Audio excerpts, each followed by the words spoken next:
There I am. Yay. Hello, everyone. Happy, well, happy everything. Happy Tuesday. That's what today is. Hope you're all doing well. This is an interesting thing. I have a new mic. So, I feel like I'm hearing this game for the first time. Like, it's a really high quality microphone. Or sorry, high quality headset rather. And so I'm hearing like all sorts of little bits inside the music that I've never heard before because my other headset didn't pick up on it. It's really good. Anyway though. Welcome, episode 3. Let's watch the cutscene. The Runaway Room. Glancing over my records of the late last century, I am faced by the events of a certain bitter winter. A murder in a carriage as it sped through dense London fog in the dead of night. Though the victim and the perpetrator were the only ones inside, there were multiple witnesses to the crime itself. However, none could have imagined at the time that such a seemingly obvious case as this would end in such a horrendous manner. My friend, Mr. Herlock Sholmes, once said of the incident, "I believe that perhaps that case was indeed the prelude. The beginning of a long concerto that impressive Japanese student and I were to play together." Oh. Alright then. Aww. Amazing. Is this really just a railway station? Railway station or not, I've never seen such an enormous building before.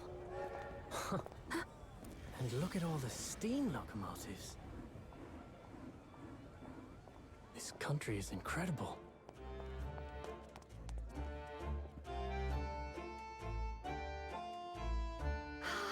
Did I say London King? BK?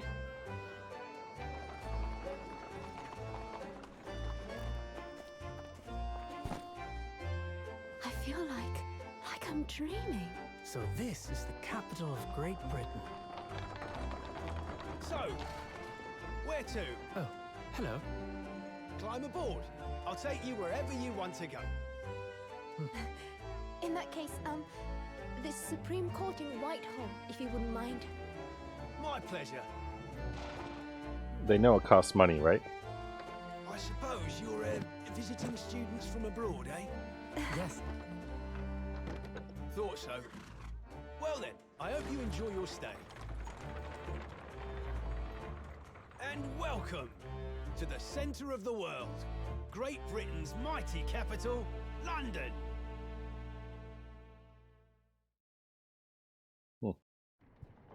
Cool.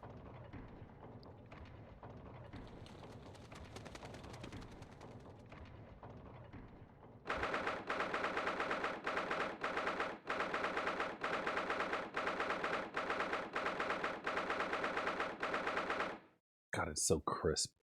You don't even know. I wish I could like explain to you the difference between this and my other headset, but wow.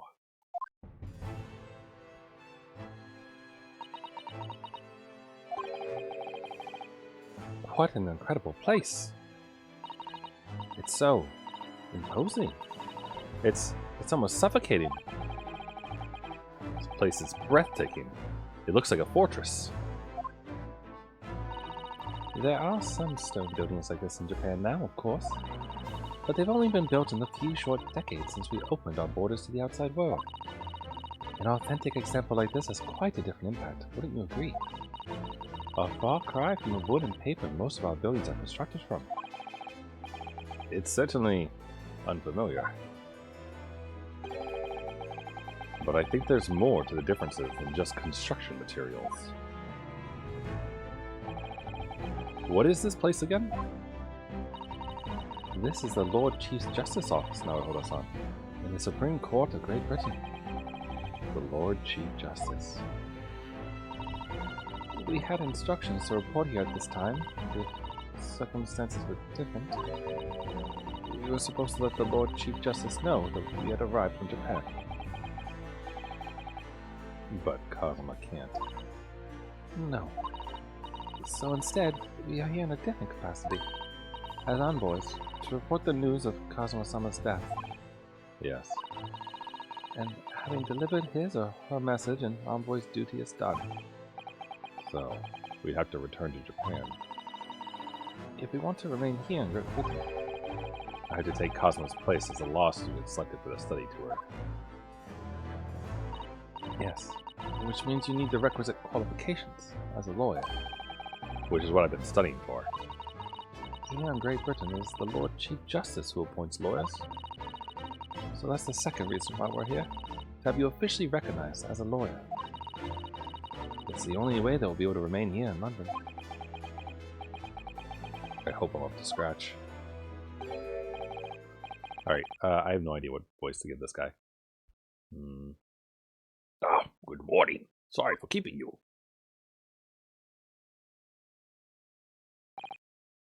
Oh.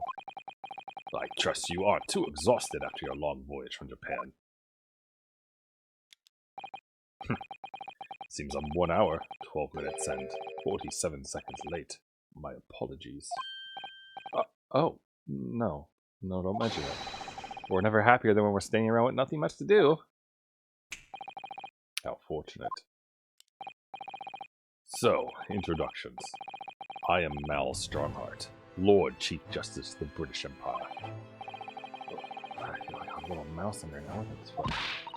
Come on, Mr. Naruhodo. Don't be a mouse. Oh, it's an honor to meet you, Lord Chief Justice Strongheart. I'm Yunosuke Naruhodo from the Empire of Japan. Well, Mr. Naruhodo. Welcome to London, the capital of our glorious British Empire. Yes, thank you.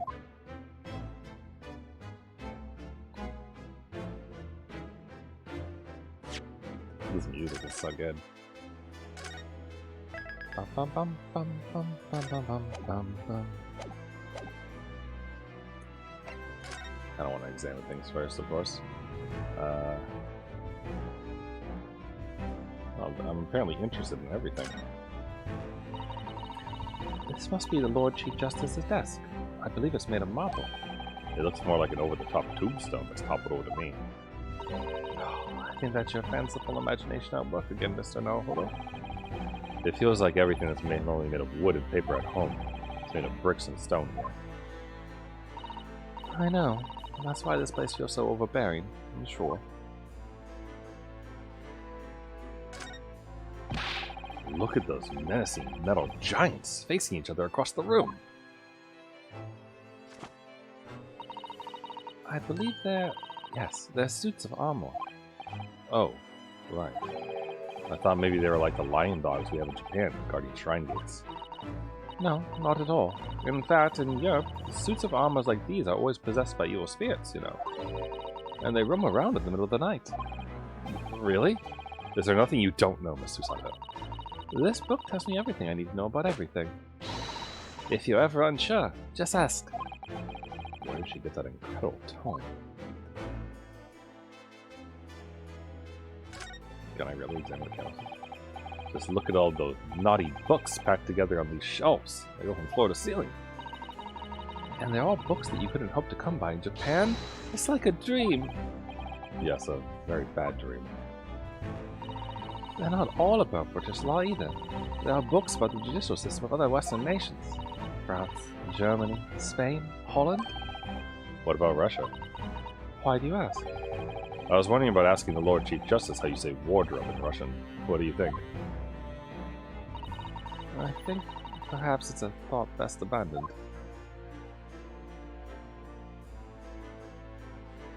Alright.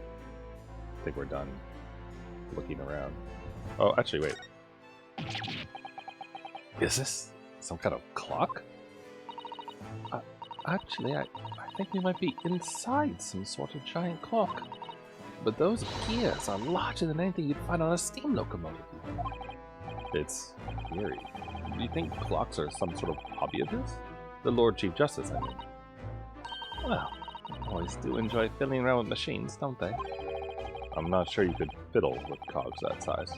I'm certain you couldn't call him a boy. Still, it's amazing how little noise the cogs make, considering how large they are. There's actually something quite soothing about their precise rhythm.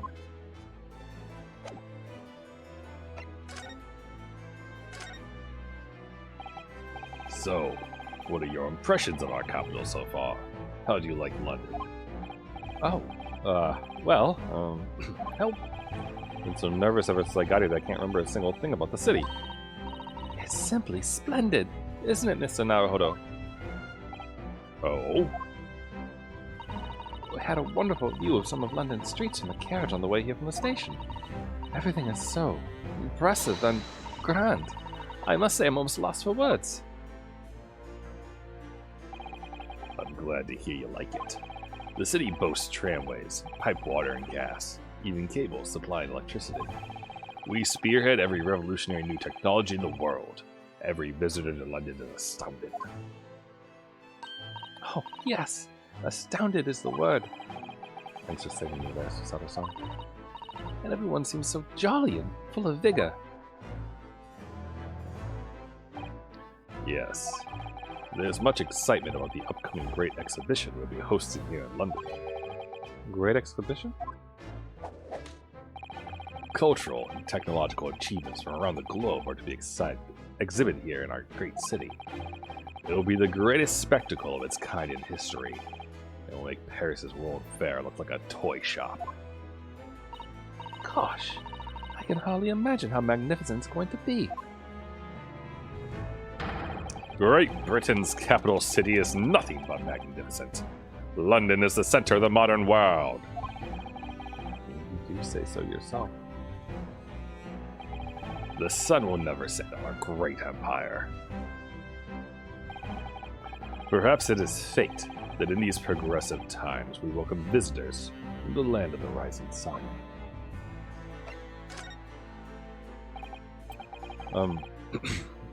Lord Chief Justice, I think you were expecting a student of law for this study tour, weren't you? Absolutely. A Mr. Cosmo Asogi, if my memory serves. That's right. The British government has already been telegraphed a full report on the situation. I understand the young man lost his life aboard the steamship bound for our shores. That's amazing. The news reached him before we even arrived. My country naturally extends its deepest condolences to yours. Oh, thank you. And you honored this appointment specifically to inform me of the news? Yes. We are here in the capacity of envoys from Japan to report the sad news in person. They tell me you Japanese are a people of protocol and courtesy, but I see that it's true. It is with some regret that I must inform you. That the death of the young lawyer means the study tour arrangement can no longer proceed. If you would just hear us out, Lord Strongheart. What do you have to say, madame? It's about the study tour. Mr. Naruhodo here would like to make a proposal. Would he now? Well, Mr. Naruhodo. This is it then. The moment of truth.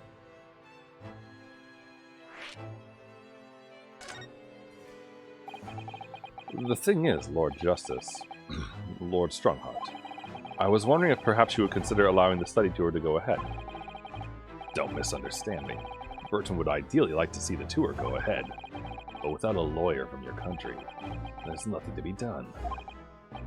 Well, in that case, what if there was someone else? Another lawyer from Japan, I mean. Is there something I don't know? Only a single lawyer was invited to Great Britain from your country, and that was Mr. Asogi. At least, that is what I've been led to understand. Well, the thing is... Wow, this one isn't going well at all. Just can't seem to find the right words to say to this man. Mr. Naruhodo. You ruin things here if I'm not careful. What am I gonna say? If there is someone else here from Japan who could be described as a lawyer, it's... it's Miss Sato, obviously. Hold on. I would like to see the options. I want to say it's Miss Sato. I want to know how he reacts. It can probably only be... Yes, Mr. Sato.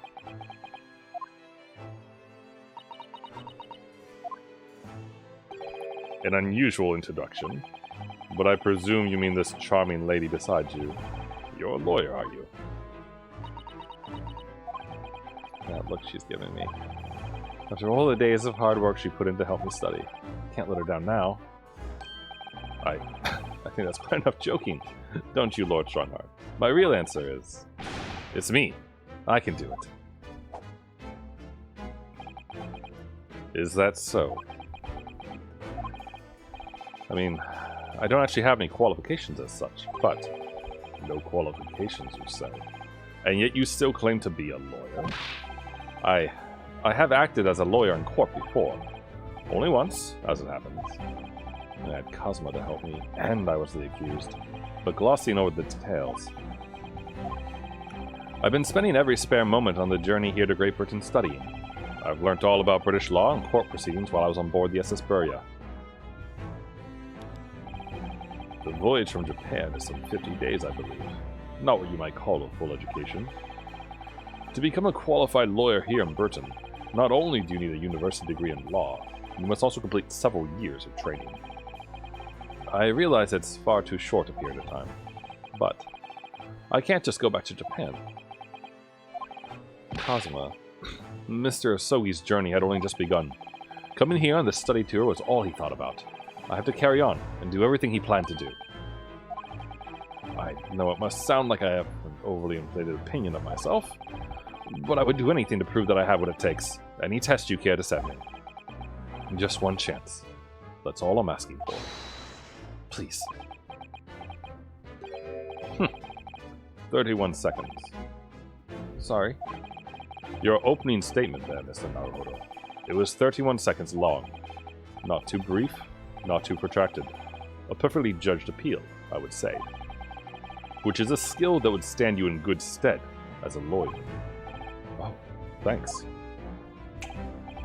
So, you're willing to put those words to trial, are you? Well, I'm all for entertainment. Huh? But let me ask you one thing first, sir. Yes? You say you intend to do everything Mr. Asogi planned to do. Are you firmly set on that path? Well, yes, that's my intention. I see. Am I imagining things? Or did his expression just alter a fraction there all of a sudden? Very well. You have your wish. I'll give you a chance. A test to become a specially certified lawyer. Whether you pass or fail is entirely down to you. Really?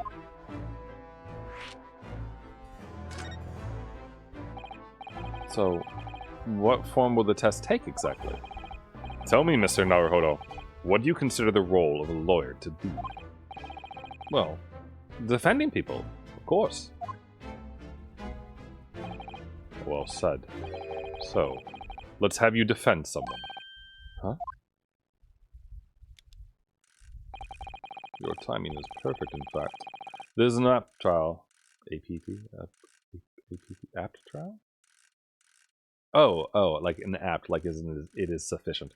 There's an apt trial about to begin later today. No advocate has been appointed for the defense as yet, so this will be welcome news. Today? Straight away. If you manage to secure a verdict of not guilty, you'll have passed my test. What could be simpler? Oh, how do I get myself into these situations?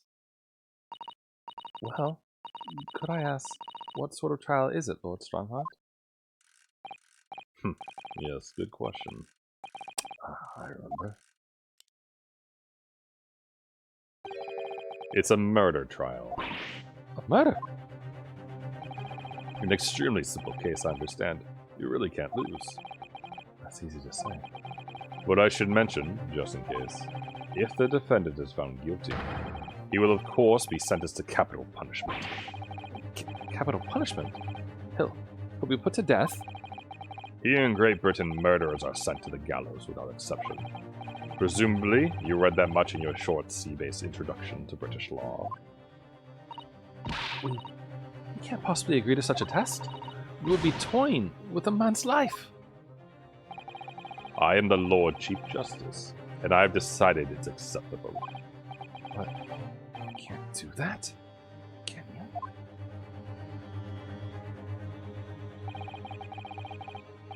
There's no need to overcomplicate this. Wow, I can't speak. Sorry. All you have to do is ensure that you don't lose. So the defendant may live or die depending on how well we perform in court. If I lose, I'll be hanged. Mr. Naruhodo, you come to me claiming to be a lawyer. If you want me to take you seriously, you need to prove you're willing to do a lawyer's job. And you say you intend to see through the will of your compatriot, Mr. Asogi. I would like to understand just how far you're willing to go in order to make that happen. He's testing my resolve. What's the matter? You've fallen silent. I'm sorry, but time is pressing. The trial begins shortly. I need an answer from you now. What's it to be? What do I say? Do I agree to this absurd test? Alright then. If I have to give you a decision now, my answer is... I can't get the words out. 15 seconds. Your decision making needs work if you want to be a lawyer. That was too slow.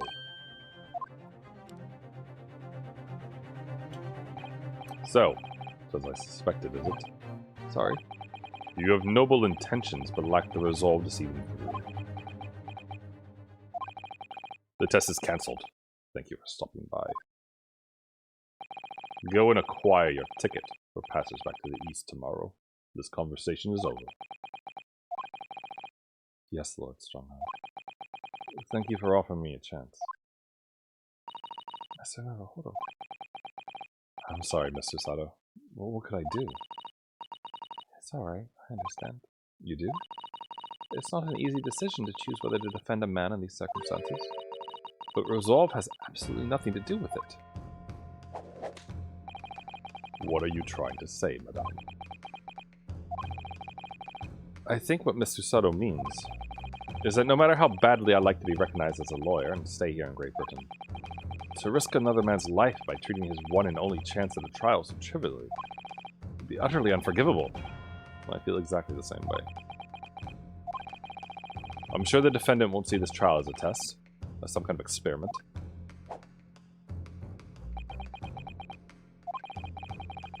A lawyer may fight for his clients in court day after day, but for each one of those clients, the particular day they stand in the dock may be the only chance they have to fight to prove their innocence. No, I was wrong. I'm not qualified to do that job yet. I'm sorry for wasting your precious time, Lord Chief Justice. Wait, Mr. Naruhodo. Was there something else? It's approximately 20 minutes by carriage to the Old Bailey from here. If you leave immediately, you should still be there in time. But I just said that. I was quite serious in what I told you. The defendant in this case has literally no one to advocate for him. What? At this point, he can't hope to find someone to represent him. The trial would begin without a defense. And if that happens, there's only one possible outcome. He will receive the most severe sentence the judge can pass down. But that's awful. But that is the truth. Why does it have to be like this? Please don't expect an answer to every question. The cold, hard truth of the matter is that there is only one person now with a chance to save this man from a miserable end. And that is you. I'm really his only hope. So, what do you say now, madame? Me? What do you mean, Lord Strongheart?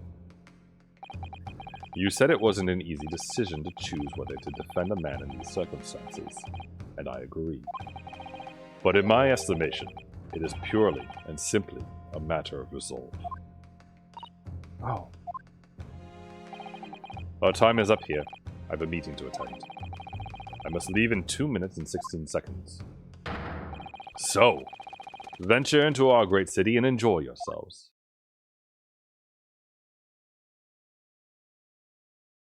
I think not.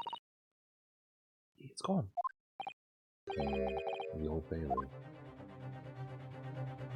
Let's go. Let's go. Let's go. If we're going to do this, Mr. Naruhodo, we must leave at once.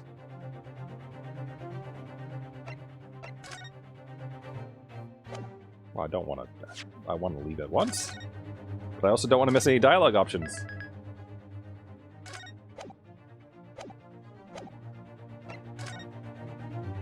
Wait, I can actually examine things right now? Wait, she's gonna yell at me, right? Miss Susato, can I just ask you something? Careful! In this position, I can perform a Susato takedown in an instant. I know. Mr. Naruhodo, you heard Lord Strongheart. The trial starts imminently. If I need to throw you, I will. You know, you could just say, I think we should hurry to the courtroom. If you need to ask me anything, it had better wait until we're at the Old Bailey. Does she say the same to this? Ah, she does. Okay, so every option leads you to that.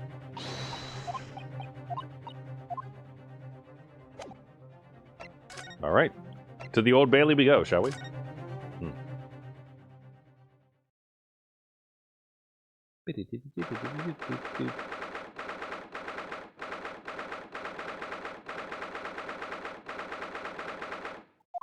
Alright. Oh, thank goodness. We're on time. There's still 15 minutes until the trial begins. I never knew a horse-drawn carriage could go so fast. I thought my teeth were going to rattle loose. Did you hear what I said to the driver when we climbed on board? Get us to our destination in 5 minutes, driver, and there's a guinea in it for you. It's one of my favorite lines from the Herlock Sholmes stories, and it worked quite perfectly. I'm not sure why you're so pleased. Thought we were going to die, and we had to pay gold for privilege. Hell, at least we arrived here before the trial started. Yes, I suppose that's right. Anyway, I don't understand it. The court clerk said the defendant should be here, but there's no sign of him at all.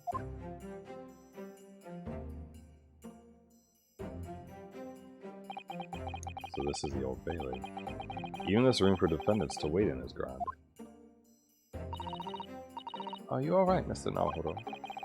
I'm feeling tense, that's all. The place gives me the same sense of foreboding that I remember from the Supreme Court in Japan. An oppressive air. Almost as if the building itself is going to crush whoever is about to be sentenced. And it feels like only yesterday that I was the one about to be crushed. Yes.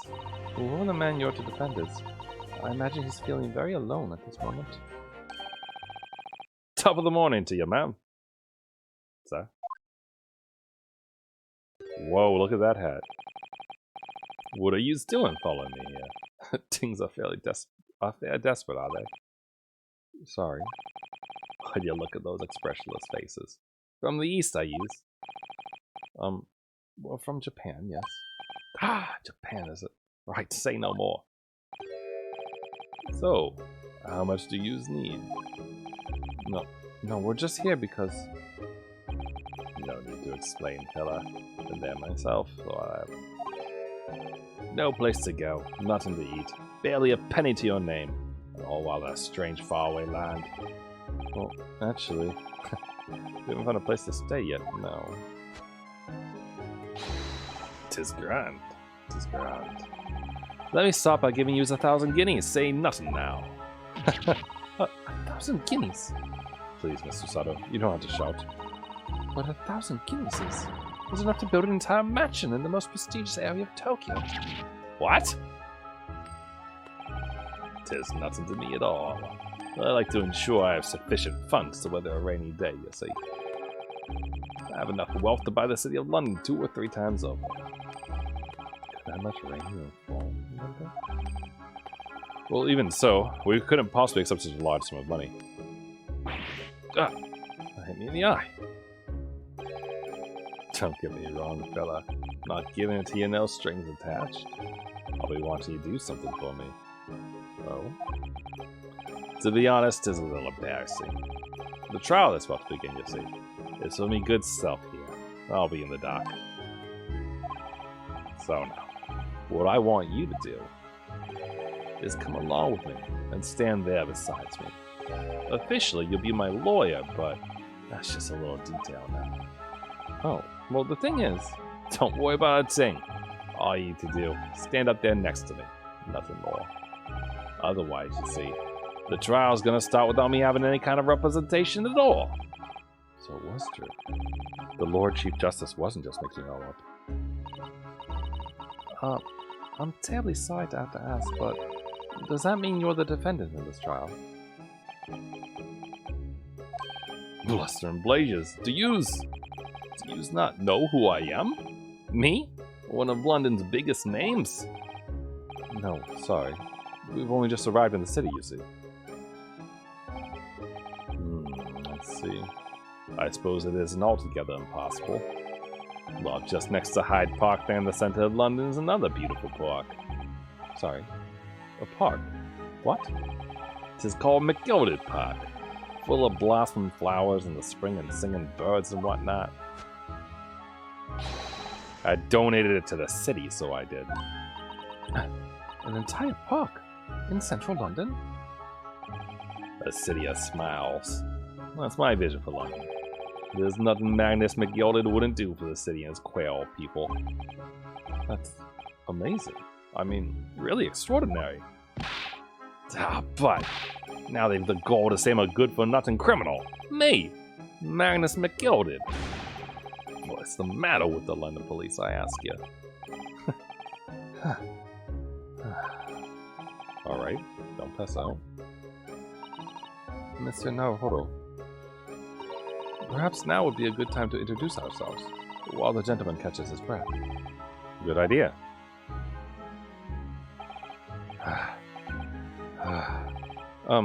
Mr. McGilded, the thing is, we're actually here in London to study British law. We're law students on a study tour from Japan, you see.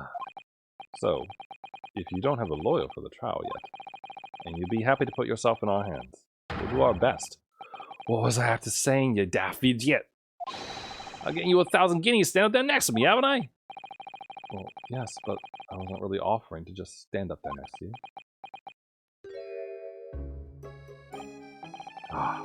I think I see what's going on here. Sorry. I know what you're thinking. This chance of a fellow claims them more money than the Queen. But if that's true, why the blazes can he hire the finest lawyer in all of England? Because he did it. That's the only explanation. Well, not at all. Although, it is a little strange, to be honest. Why you don't have a lawyer, I mean? That would be the fault of the Reaper. Sorry. Did he just say Reaper? Aye. The Grim Reaper of the Bailey. Lord Beric von Zeeks. He's the prosecutor. The prosecutor is the Grim Reaper. When Van Zeek stands inside the prosecution, they call the accused his sacrificial lambs. And to this day, in every single trial in which he's been the prosecutor, the accused has been damned. What? So it's reached a desperate situation, where there's no one willing to stand in defense against the fella at all. You would say he's a living legend of the Old Bailey. Goodness. Lord Beric von Zeeks. He must be an exceptionally talented prosecutor then. Talented isn't the word you're looking for, madam. It's cursed. Cursed? What on earth? The defendant is summoned, and his counsel. Please make your way into the courtroom. The trial is about to begin. His counsel? That would be me. No, it's his time. Well then, fella, don't let me down. But I don't know anything about the case. You haven't told me what happened. Until you showed your face here. I made up my mind, so I had. Sorry? I decided I'd have to defend myself in there. How would that have worked? But then you made an appearance. A student of law, wouldn't you know? Tis no accident, I can assure you that. Tis fate. So don't get cold feet now, please. I wouldn't dream of it. I literally know nothing about the case, or about this man who stands accused. In fact, the only thing I do know is that I can't just turn my back on him.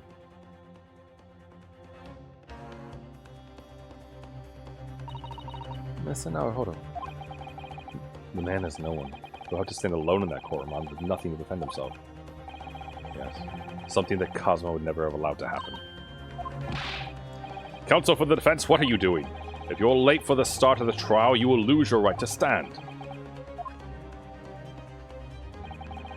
I'll be right there. Hell yeah, we will. Hell yeah, we will. It's happening then. My first trial in a British court. Hope you're watching over me, Cosmo.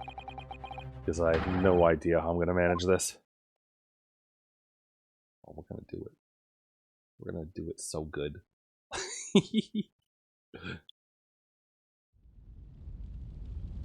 Oh, the bass in that.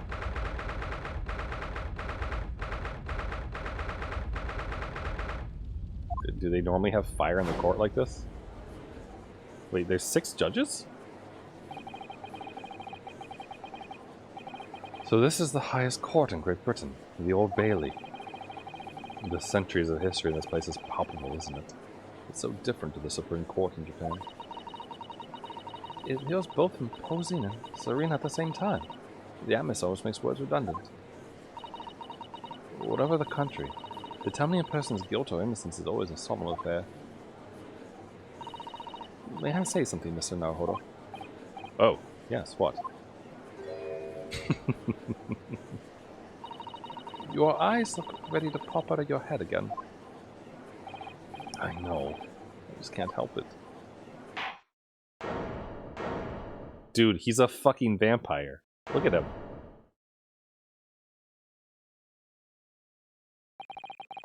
In the name of Her Majesty the Queen, I hereby declare this court to be in session. We are here today to determine the guilt or innocence of Mr. Magnus McGilded. I now call upon the counsels for the prosecution and defense to declare their willingness to proceed. The prosecution is fully prepared. That must be the Reaper of the Bailey. He really does look fully prepared to decide his next poor victim to the underworld. Counsel for the defense, you appear to be Eastern. Do you speak English? Huh? Oh, yes, of course. Sorry. But he asked if the defense was ready. And I couldn't be further from ready if I tried. Oh, he has a sword too. Look at that. Those eyes please me, ponies. They shroud your fear, your doubt, your trepidation. They run wild, clinging to some phantom notion of courage. The quintessential look of a sacrificial lamb. Ugh. It sure just ran down my spine all the way to the tips of my toes. Now, Mr. McGilded. Yes, my lord. You stand accused of murder, a capital offense. You would be sent to the gallows if found guilty. Are you quite sure you wish to entrust your defense to this foreigner? As I've always said, my lord, it's a grand thing to give opportunities to the young, even if the fellow is a student from some little island off in the Far East. Is it not the British way to ignore the dangers to yourself and give those less unfortunate a fair chance? I'd like to think that acts of chivalry do the great British Empire proud. Listen, Mr. McGilded, what a fine gentleman London has in him. Did you hear that he donated £5,000 to the government the other day? Mother, please, may we go and play in McGilded Park? It seems as though everyone in the public gallery is firmly behind Mr. McGilded. That's definitely welcome news. He certainly has a way with words. I'm surprised he couldn't convince anyone to defend him.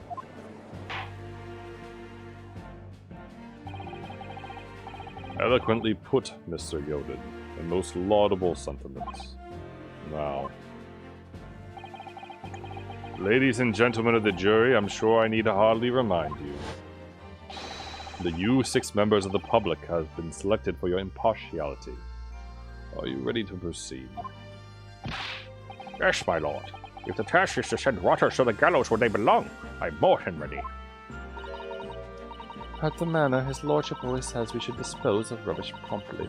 Naturally, I agree. Ha! Any criminals here will be soon wishing they never set eyes on me.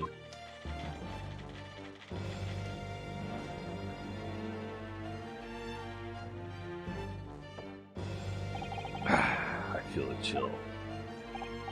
Oh, don't mind me, my dears. I'll just be getting on with my knitting. Must finish these mitts for my grandson. Mr. Naruhodo, those people are... The jury, yes. That's something we don't have in Japan yet. That's right. Only ever read about it. But here in Great Britain, the court's final verdict depends on the opinion of these 6 jurors. The judge passes sentences according to the law, but the jurors determine guilt based on common sense. So the defendant is ultimately judged from 2 completely different points of view. But how exactly do the jurors give their verdict? That I don't know, but I'm sure it will become clear as the trial progresses. Yes. Prosecutor von Zeeks, my lord. It's been a number of years since we've seen you here in the courtroom. I thought you'd renounced your fame. I'm known as the Reaper of the Bailey, my lord. Infamy, rather than fame, I would say. But yes, 5 years have passed since I last spread my wings in this capacity. So what brings you back? Is there some change of circumstance of which the court should be aware?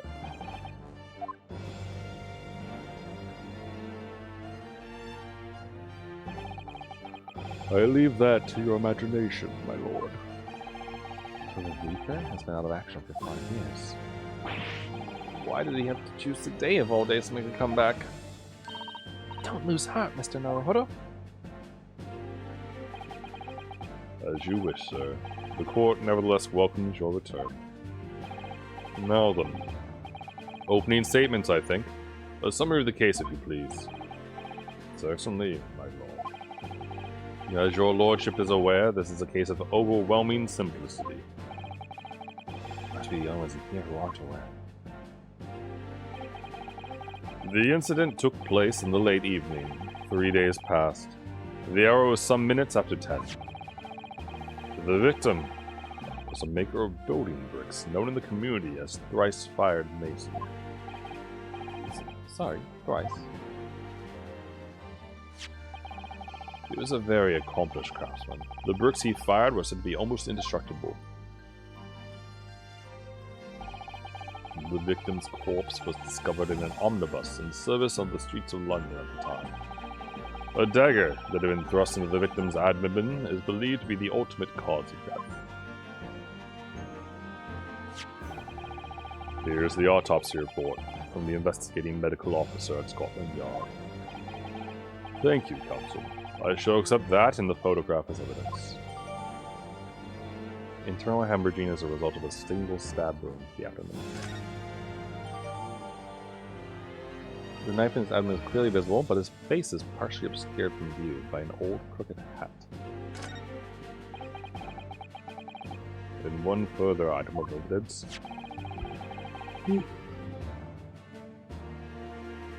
The prosecution wishes to submit these as well. And these are... Good lord! Is that blood, counsel? Yes, my lord. Seized by a policeman who arrived at the scene. These gore silk gloves were taken from the hands of the accused when he was arrested. What? Mr. McGilda's gloves had blood on them.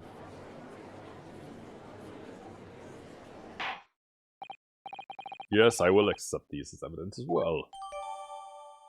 Leather gloves that I was wearing at the time. There's blood thin on the right glove.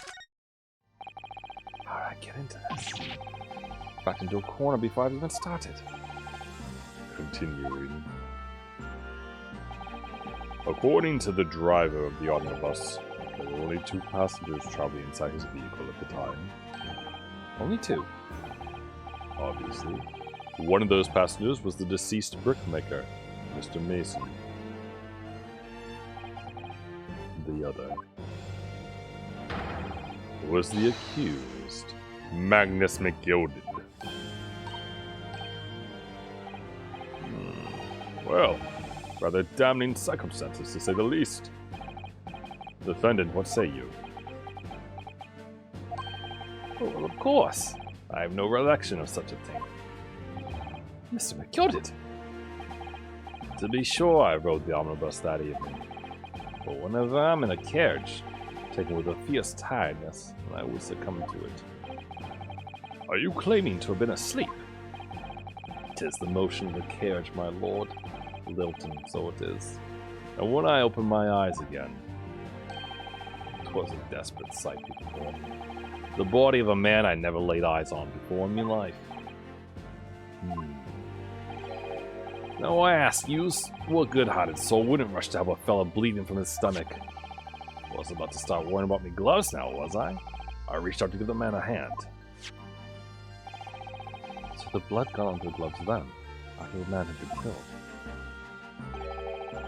Unfortunately, that statement of the driver's is only the beginning. What? That's not all of it.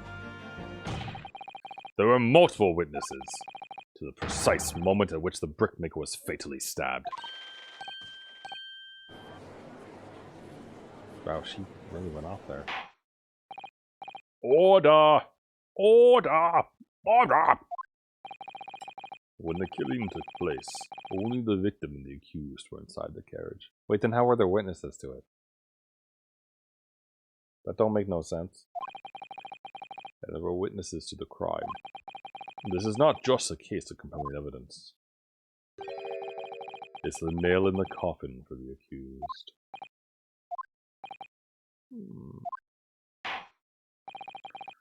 Thank you, counsel. The circumstances of the crime have been made quite clear.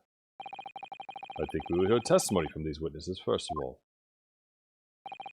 Your wish is my command. Bailiff! Bring the witness in at once. Oh, it's the cab driver, right? Oh, we have 3. Witnesses, your names and occupations. My name is, well, everyone calls me Beppo. Well, I drive an omnibus in the East End. Bruce Fairplay, a banker in the city. My name is First. Lady First. I make hats for gents. Let's begin by confirming the facts. 3 days ago, at a short time after 10 o'clock in the evening, all of you present at the stand were in an omnibus and witnessed to the aforementioned incident. Is that correct? Yes, sir. Quite. Yes, sir. That's right, sir. Very well then. Let's proceed to your formal testimonies, please. Each of you will tell the court precisely what you saw.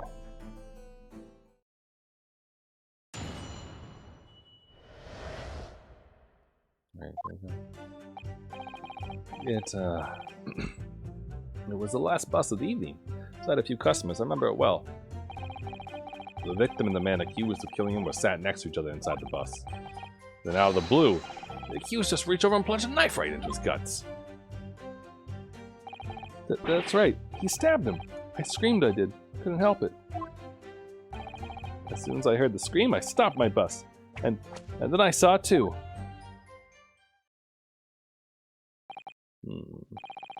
Unambiguous testimony, I must say. Exactly, my lord. These men witnessed the incident in the omnibus with their own eyes. I'd like to ask a question, if I may. Yes, counsel. Well, this testimony makes absolutely no sense to me whatsoever. Why not? Well, the incident took place inside a moving carriage, didn't it? As has been clearly stated from the outset, yes. Well, in that case, how could those 2 witnesses possibly have seen what happened? There's no way they could have seen the inside of the moving carriage.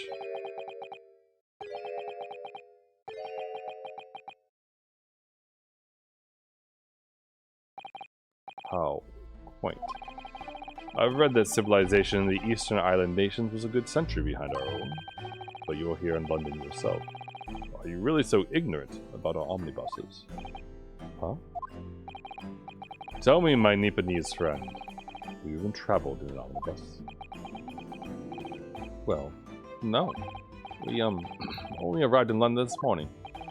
No matter. I've arranged for us all to see for ourselves. The actual scene of the crime, that is. What do you mean, the actual scene? How? A carriage is designed to be moved, after all. Presumably you understand that much. Yes. The omnibus in which this bloody crime took place is here today, in this very building. Here? What? The entire carriage? Bailiff! Bring forth the stricken omnibus. Wow, he really brought the whole damn thing in. So that's an omnibus. The omnibus. Can't believe they could bring something so enormous in here. Great Britain's courtrooms are amazing. As you can see, the omnibus is pulled by 2 horses and can carry up to 8 passengers. 4 passengers seated inside the enclosed cabin, and another 4 on the rooftop deck above. Every Londoner knows that the best views of the city architecture and sights are to be had from the top of an omnibus. And I should point out to our foreign guests that there is a skylight in the roof, allowing a view of the interior from the seats above. Wow, a skylight. Oh! The penny drops at last, I see. These 2 gentlemen were occupying the rooftop seats on this omnibus when the murder took place. That is how they came to witness the grim incident. Through the skylight. Makes perfect sense. Well, counsel, this is a first. In all my years behind the bench, I've never experienced the crime scene itself being brought into the courtroom. There are a number of important clues remaining inside the carriage, my lord. I would like to submit the omnibus itself as evidence. That is, the prosecution's wish.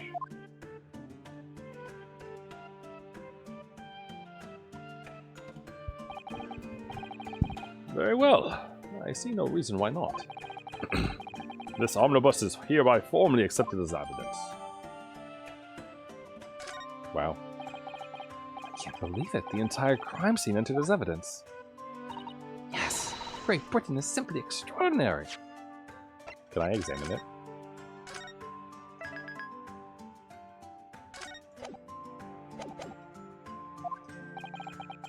Could help my son-in-law by giving that omnibus a thorough examination, seeing as it's here. Let us continue with proceedings, then. Your cross-examination, counsel. Sure, dude. Let me just take a peek here, though.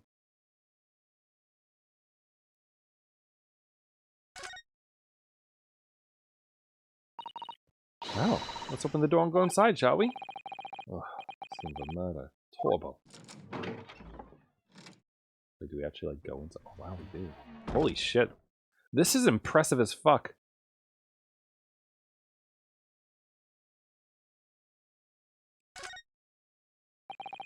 Quite a large skylight, isn't it?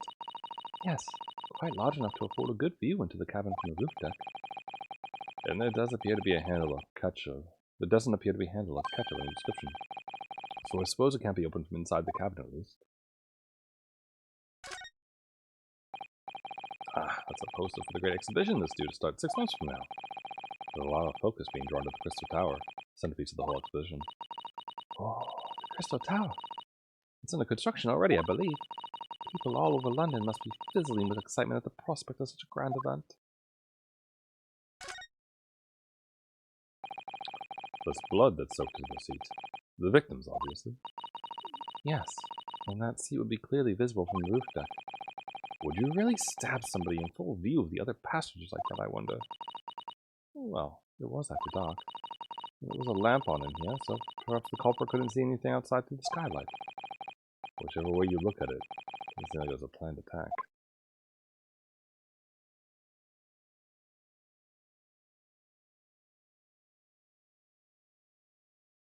What's in here? The seat has a handle, it seems.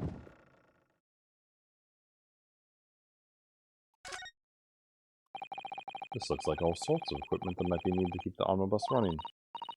Feeding tubs, tools for repair wheels, blankets, horseshoeing tools. So it's a storage compartment for the coachman to keep his things, it seems. There doesn't seem to be any space for passengers to stow their luggage, that's for sure. No, I don't imagine it'll be very convenient for that purpose anyway. Is there one on this side? No, this side. Oh, interesting.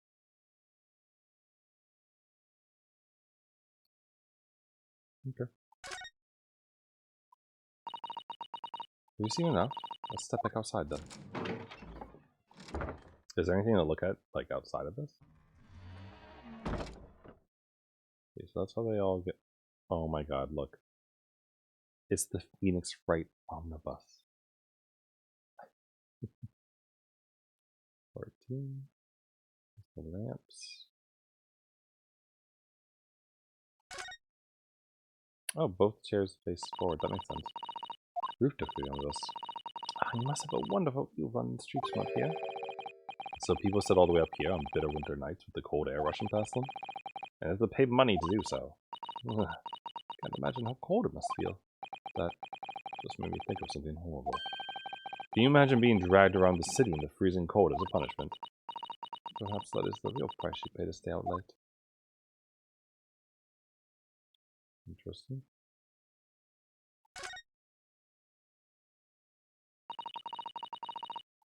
Oh, no, this is the same as before. Okay. Well, I think we've seen as much as we can for now with this.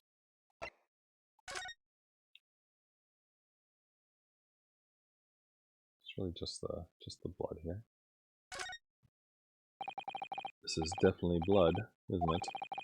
Not the most pleasant sight to be confronted with on our first day in London. Ah, nothing will come of grumbling now. No. By the way, is Mr. McGilded right-handed? Yes, I believe so. He was toying with the coin in his right hand earlier. Ah, pity.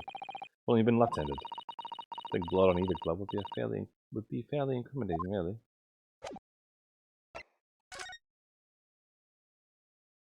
Well, he certainly was stabbed.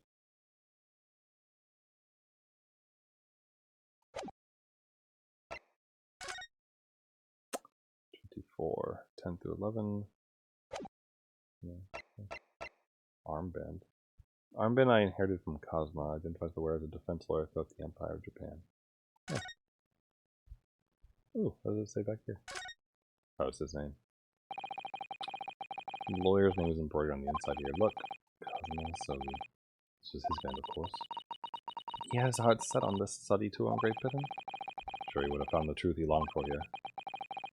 He lost his life before he even had the chance to see the place. I have such a strong sense of his hopes and dreams when I look at this armband, though.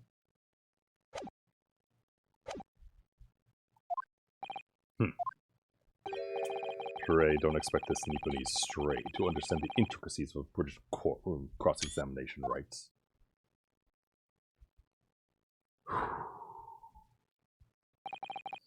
Alright, my first cross-examination in the British court. Focus, Ryunosuke. Focus. Well, his eyes aren't crazy anymore. Very good.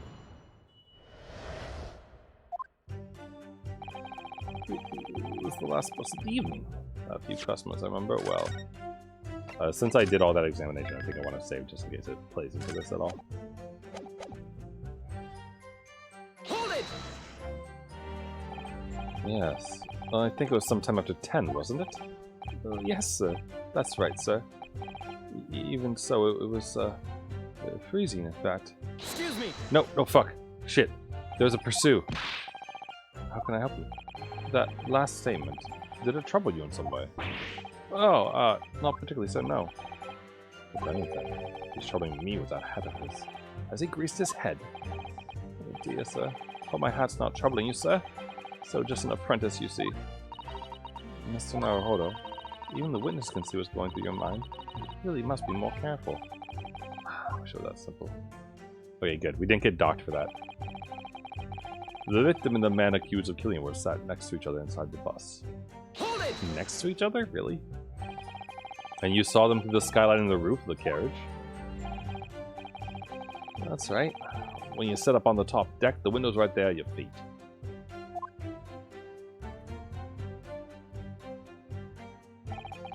There was a lamp on inside. Is that a pretty good view?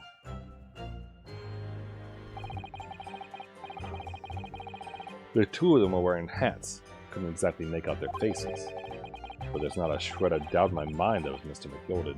Wait, look, in the picture he's not wearing gloves, though. How can you be so sure? Well, how can I put it politely? McGilded is a gentleman of rather small stature. Could have mistaken him for anyone else. But let's not forget that when the vehicle came to a halt, the only people inside the enclosed cabin were the deceased Mr. Mason and Mr. McGilded. There was no room for doubt here. Really wish there was. Then, out of the blue, the accused just reached over and plunged a knife right into his guts. Hold it! You actually saw the moment it happened. Did I already testify to that? Or are you a fair dinkum, hard-working city bankers not considered... Oh, sorry. Or a fair dinkum, hard-working city bankers not considered trustworthy these days? No, I didn't mean that. This is no good. Well, he got his back up. Perhaps you could just tell us what you saw in a little more detail, if that's... My lord. Juror number 3, what's the meaning of this? My mind is made up, my lord. Completely and utterly made up. Made up about what? I don't like the stinking rich, never have. They're always up to something or other that they shouldn't be. Every one of them. And that little leprechaun of a man is no exception. He can't fool me.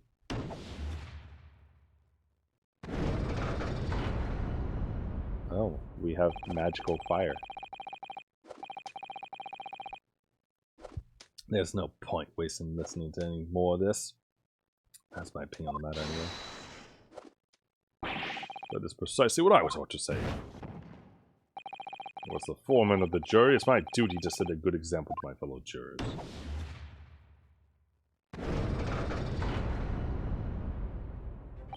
What is happening here?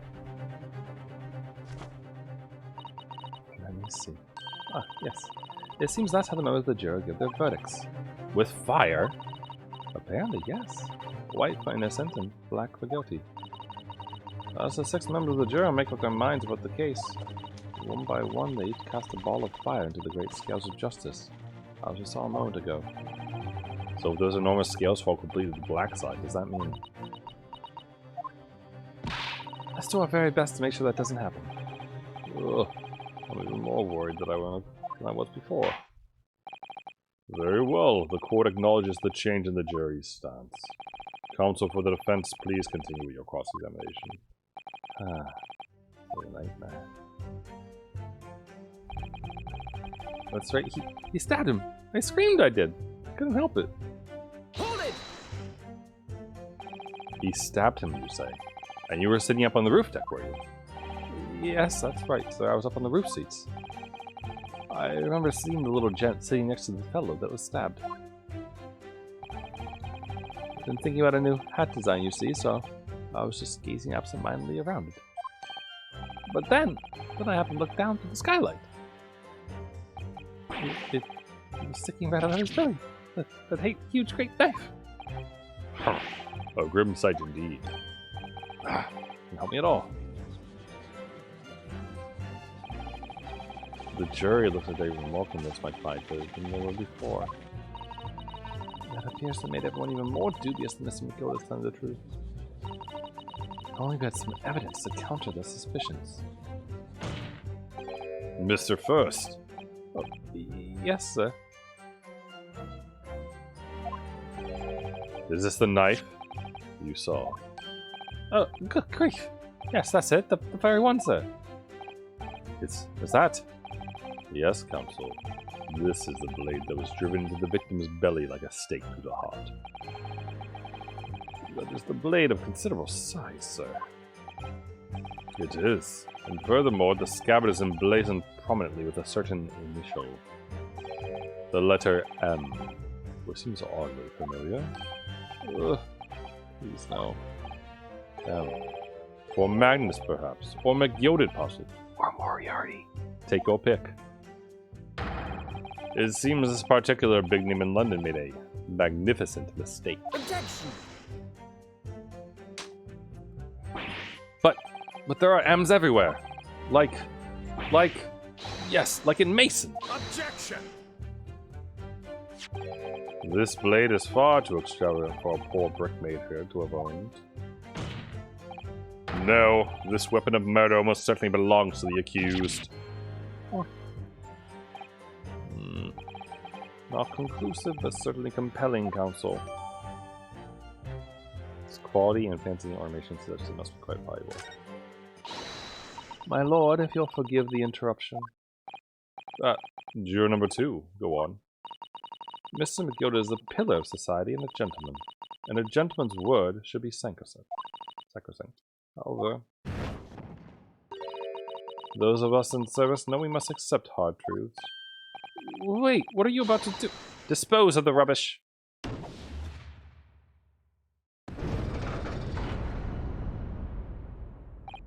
No.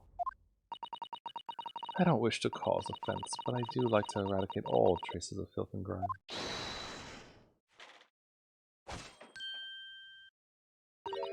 I have painstakingly typed every word uttered here today and cross-referenced all the facts. As such, I'm now in position to draw the only logical conclusion.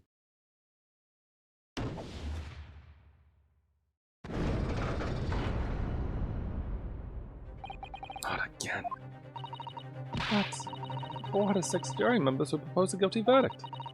There are only 2 left. We've had it. Every time I press these witnesses for more information, I just make the situation worse. Nevertheless, we need more than anything at the moment is more information.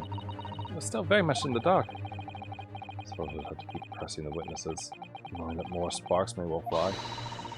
We mustn't give up hope that we'll uncover something that will give us a way to fight back. But... alright. I'll keep trying. I can't give up. I just need to keep calm and listen to the witnesses' statements again. Oh. How did he see it too?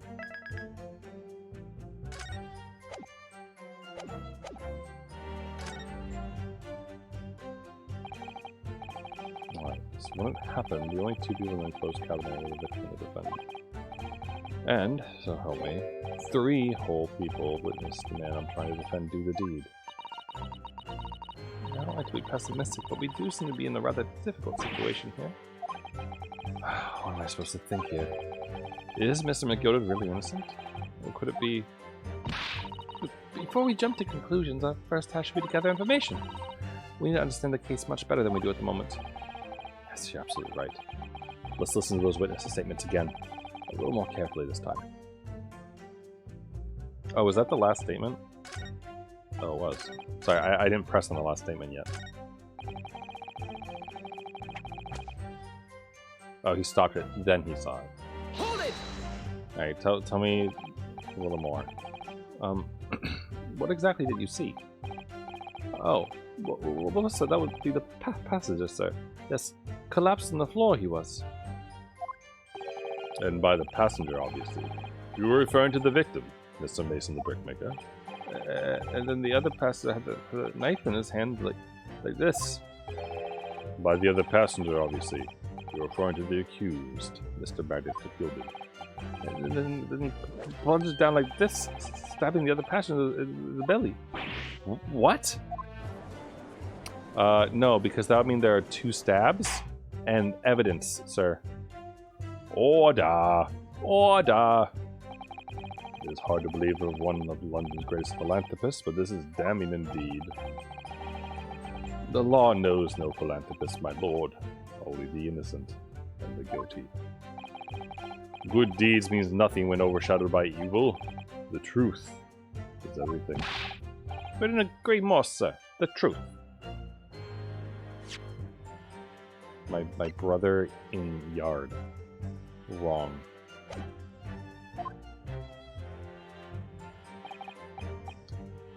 Okay. Okay, this is just what we saw before. Let me get back to it. I wanna fuck him up. I wanna fuck him up. Let me go. Let me get past it.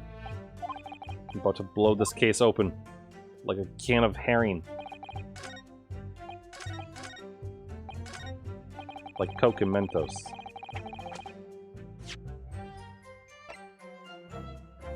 Objection! The witness's last statement is clearly at odds with this piece of evidence. Wait, what do you mean? Excuse you. Excuse you. Do I have to press then present it? Would you kindly desist from that wide-eyed panic-stricken look you all want to wear? The only panic-stricken look I know. Wait, I don't understand. Do I have to press on it then present?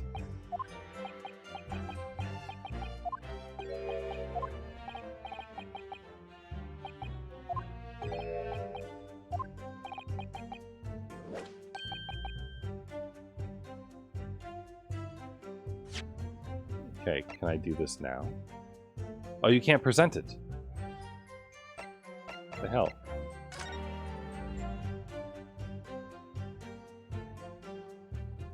Well, it certainly is an M. That is beautifully gilded too. Must be very valuable. Look at this M. If you turn it upside down, it becomes a W. Change everything. W. Oh my god, if it actually is Warriarty, I'm gonna be so mad. I don't know at all. What I am sure is that this is an M.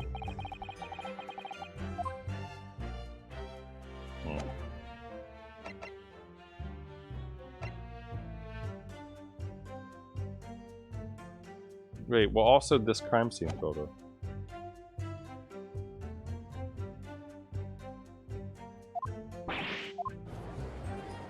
Okay, cease. Cease. Leave it alone. Stop.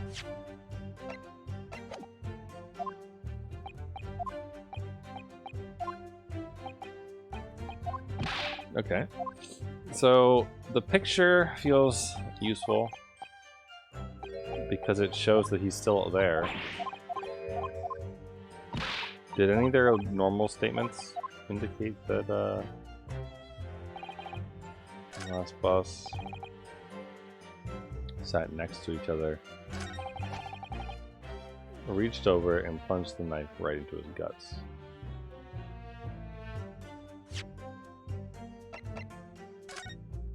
Doesn't really do anything.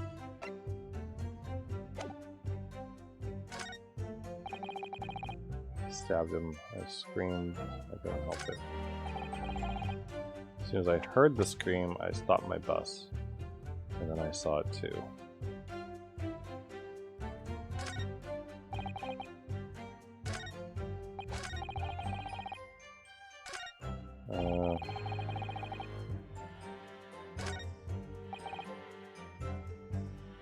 So the sitting next to each other, I don't really know. Reached over and plunged a knife right into his gut. Really though?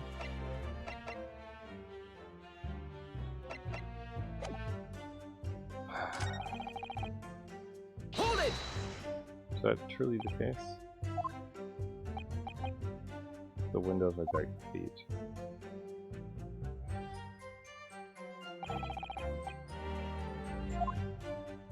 And there's a lamp somewhere. Very handsome to make up the faces.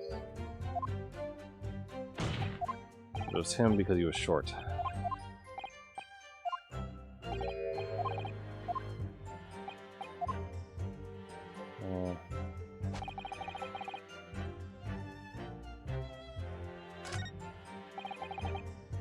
Hold it! Screams. Okay. None of them are doing anything different. Seeing the little gent seeing us the fellow that was stabbed. think about a new hat design, so I was gazing on apps for my life. Then I had to just look down. Sticking right out of his belly, that huge knife.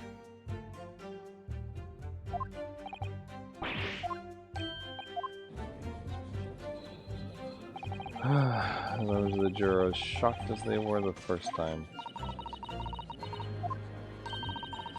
Okay. Okay, so I can't even like press people even more, or else they'll get more angry?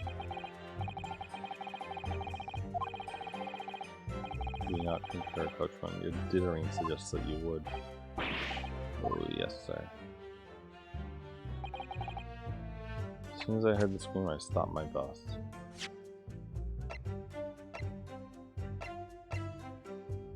His face is partially obscured from view by an old crooked hat. Is that... That's not useful at all, right?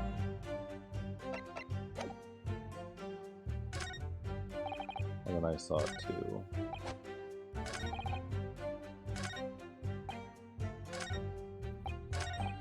I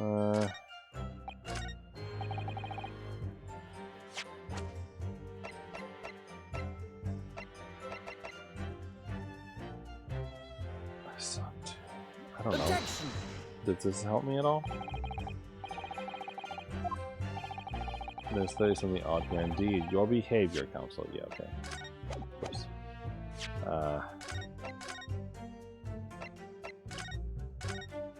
What am I doing here? As soon as I heard the scream, I stopped my bus, and I heard it too. He stabbed him. This one seems weird to me.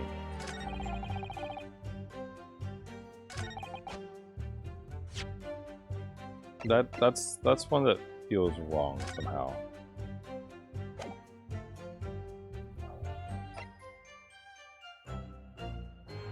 Plunging my foot into his guts, but he would have more blood on him if he did, right? Also, is this the same knife? It is, okay. I don't know. It would have more blood on it, wouldn't it?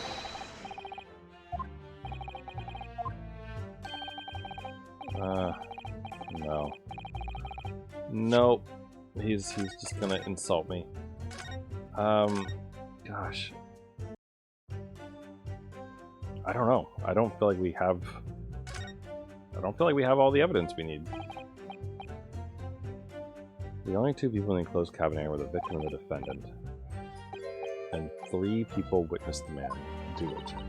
But that's not true.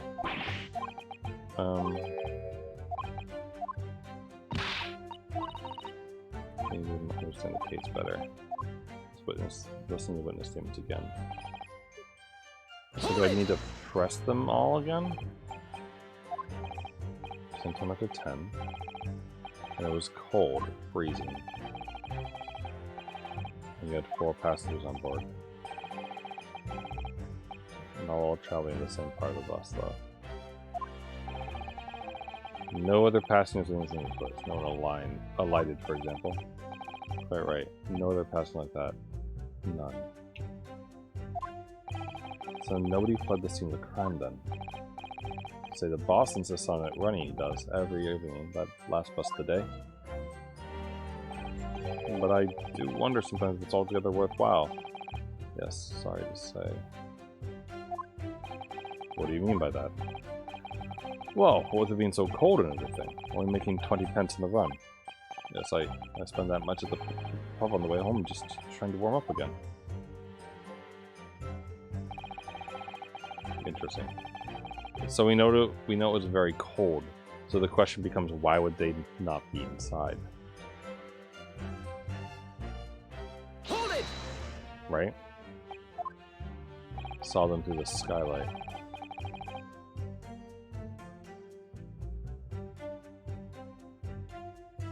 I'd expect if this is a lie that something would happen with those lads.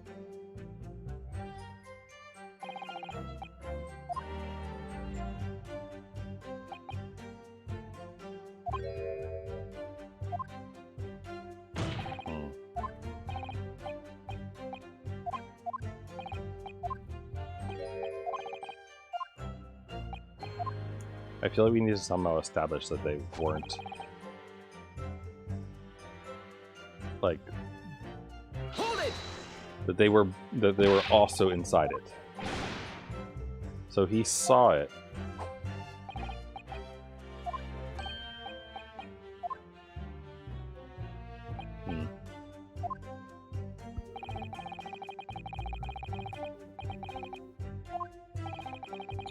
Why don't you ask the young man next to me?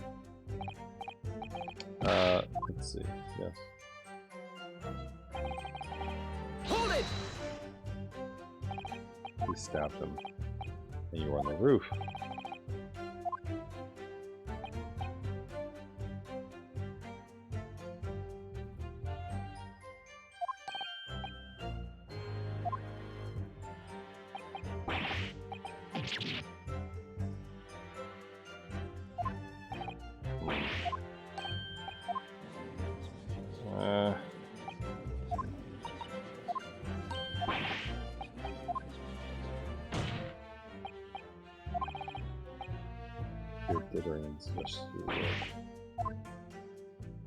The dithering.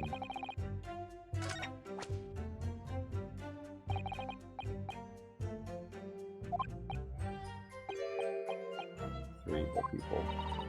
Oh. What am I supposed to do?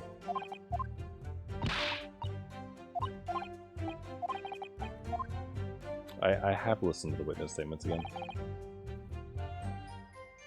So he only had a few people, and it being that cold is like the thing, right?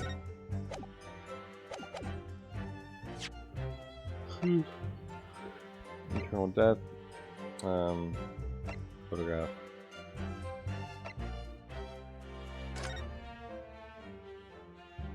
Is there anything I can do to like somehow prove out? There must be something I'm missing.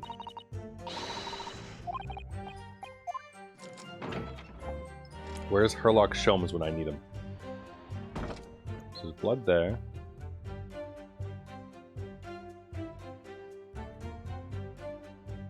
I mean, the coach driver couldn't see it for sure.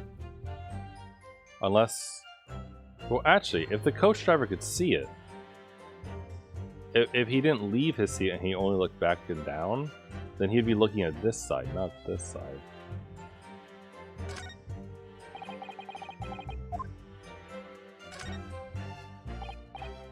That's for the exhibition.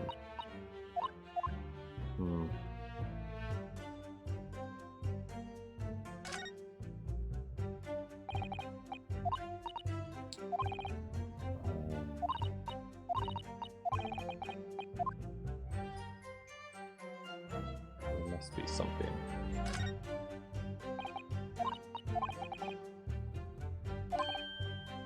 It can't be open from inside the cabin. Does that matter? Oh wait, the lamp. Nope, never mind. That's not the lamp. That's the thing.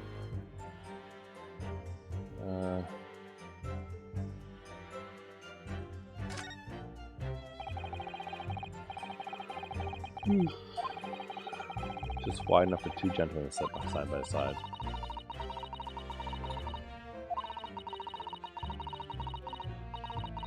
The lady is going to be on the deck, so she's sitting here. Women's clothes are very impractical, aren't they? Indeed. Is there more to examine here, perhaps? Or are they all the same?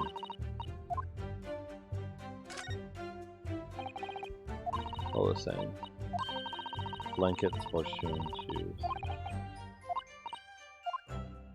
There must be something. There's gotta be something I'm missing here.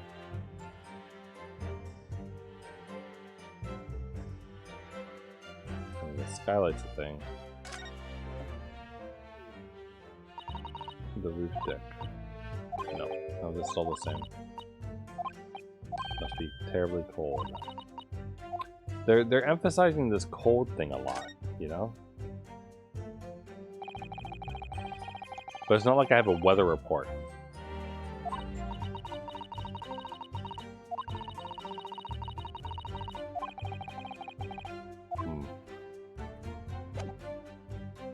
I am missing something very obvious.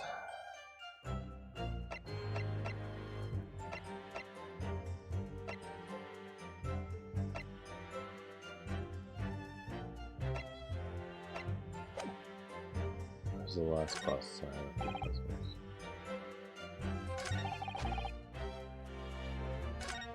Doesn't make any sense. I stopped the bus and then I saw it too. Is like no one's actually changing at all. Can I press him again about the weather? It was cold, freezing in fact.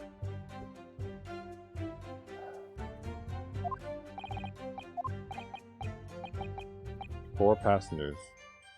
Wait, no, if you had 4 passengers... Oh, yeah, that was right. Not all traveling the same part of the bus.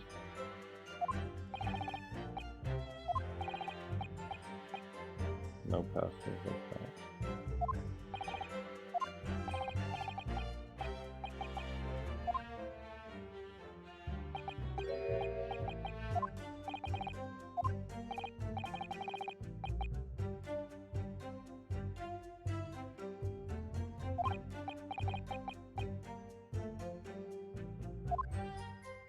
No one's really reacting though. They're sat next to each other in the bus.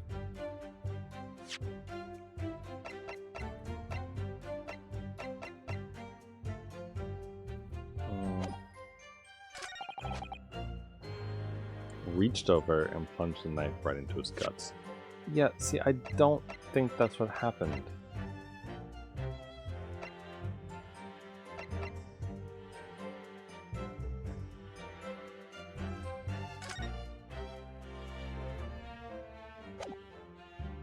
He reached over and did this, huh? But he's short. How could he even get across like that? Objection! Let's consider the implication of that statement for a moment, shall we? No. What implications, counsel? Nothing strikes me about it. Nothing striking about it.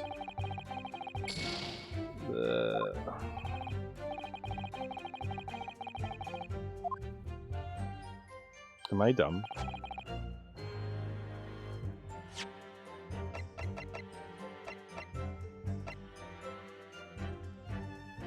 Internal hemorrhaging as a result of a single stab wound to the abdomen.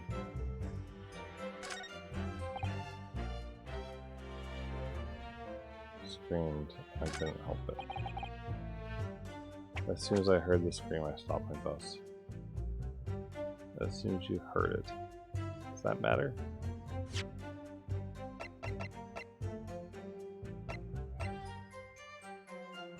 Eight-seater.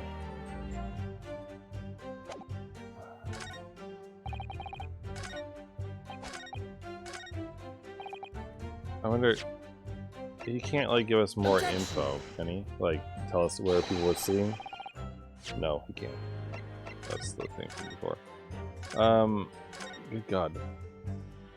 I don't want to look up the answer, but also I feel very lost right now. He talks about it being really cold.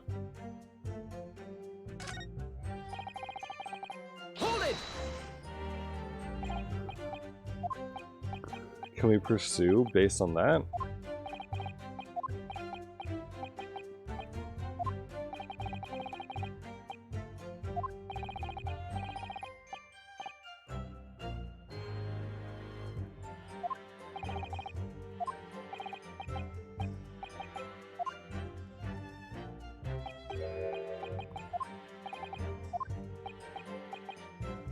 So cold, making 20% of the time. Sitting next to it on a bus. He did that, screamed, and stabbed, and I stopped the bus. We saw the passenger collapsed on the floor. But that's not true.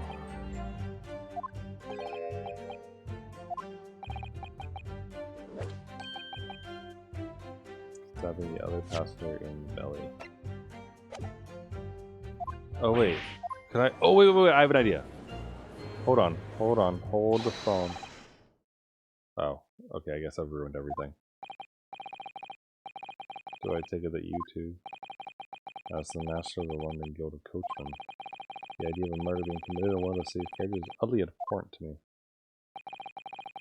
It wouldn't be right to make a decision before hearing all the facts, though, I said to myself. But I've heard enough now. The horse is bolted, as they say. Gee up now, Sir Blaze. The finish is in sight. Grandma, don't fail me. Beppo is a long-standing member of the guild, and I trust what the man says. Oh, thank you, sir. You're too kind, sir. This is too unkind, sir. Which now means that 5 jurors agreed to condemn this man.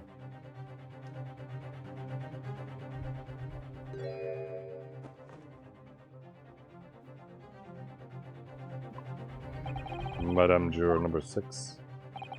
Yes, dear. What can I do for you? You have heard the testimonies of the witnesses in stand? Oh, yes, I certainly have. Still got my hearing, you know. Then pray tell, why are you yet to pronounce your leaning? Oh dear. The thing is, I'm a creature of habit, me. I always go to the market around this time of day, and sit on a nice bench and get on with my knitting.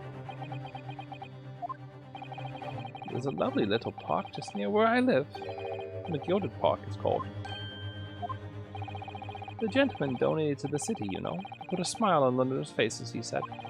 Oh, I can't imagine such a fine young gentleman would have it in him to take another man's life. He is always doing wonderful things for the city. That's right. A man like that wouldn't stab someone, surely. Well, then may we go to the McGill Public Library later and borrow some more books? How many Londoners live with their heads in the clouds? Do you people not know what kind of a man Magnus McGill really is? What kind of a man is he? The philanthropist Magnus McGilded has enough wealth to purchase the entire city he claims to value so highly.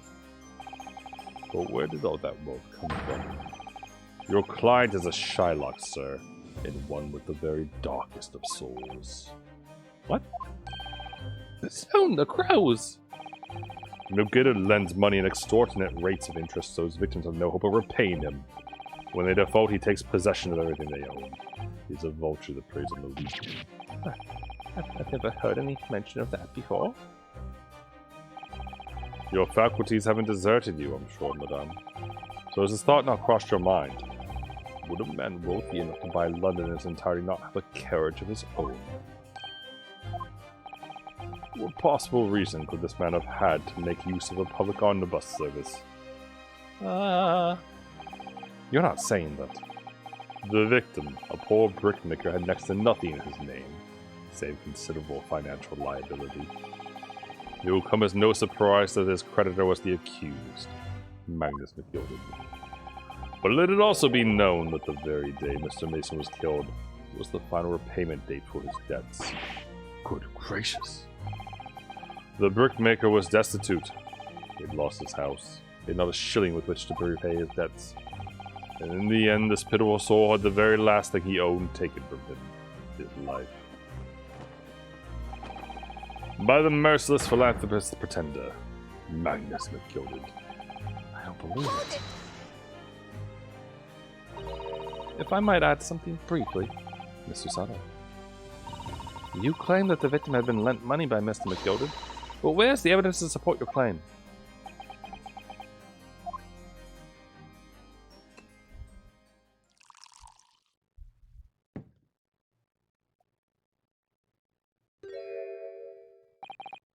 Pray forgive the discourtesy of filling my hallowed chalice in a court of law. There it is. Lord Van Zeek's hallowed chalice. How can this be considered acceptable? But I find myself in expectantly good humor. I had heard ladies from the Far East could show great courage, but I didn't expect to experience it myself. As judicial assistant to the defense, I'm simply doing my job. What a pity that your display of courage is in vain. This is the debtor's ledger, which details all monies loaned by the accused. You'll find the victim's name clearly recorded inside. Oh. Allow me to present this ledger as evidence. And pray forgive the discourtesy of raising my chalice in a toast to the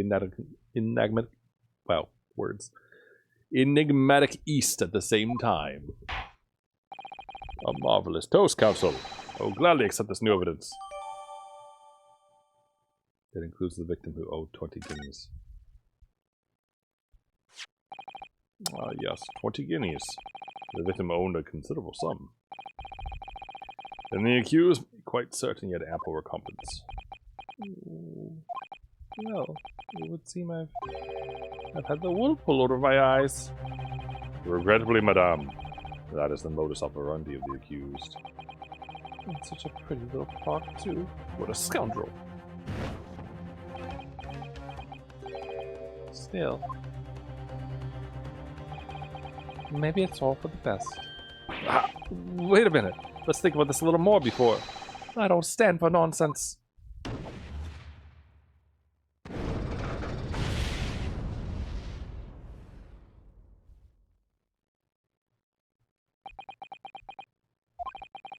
That was it. The last juror's decision.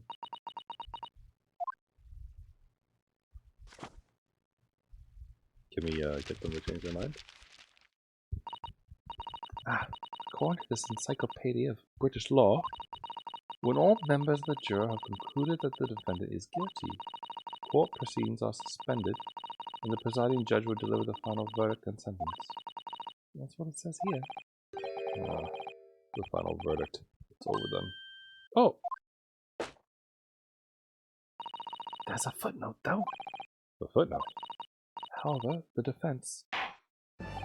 All 6 members of the jury are now in agreement in this case.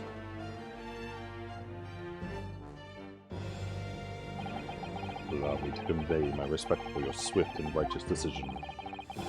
According to the laws of this country, I will now conclude the trial by delivering my final verdict.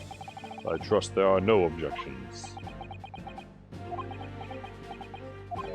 Miss Susato, just tell me one thing.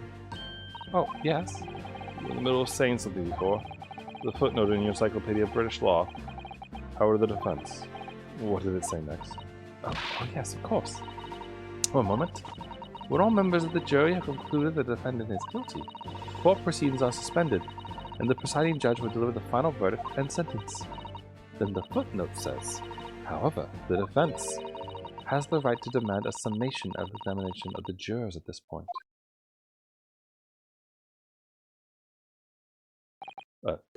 Summation? Examination? Objection! A summation examination. From which century has that tome you have there been resurrected? Judging from the binding, I would say that book is at least 50 years old. Any modern text on British law would even give such an antiquated procedure a mention. It's a relic, long forgotten, and certainly no longer practiced. So you're out of luck. Oh. What even is it, Miss Susato? This so-called summation examination. Oh, one moment and I'll read about it. You would demand the right to a procedure before you even understand what it entails. Typical Nipponese. Wow. Alright, Mr. Naruhodo, I think I understand. It seems that under this procedure, we will be able to appeal to the members of the jury. To do what exactly? Appeal to them to change their lien and reverse their decisions. And it says here that if successful, the proceedings of the trial must be resumed. Make them reverse their decision.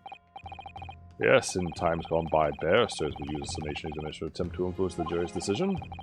But that procedure became something of a formality, with no practical benefit really, so perhaps that fell out of use. I wonder why. Because it was devoid of purpose. Changing just one member of the jury's mind would be hard enough, let alone several.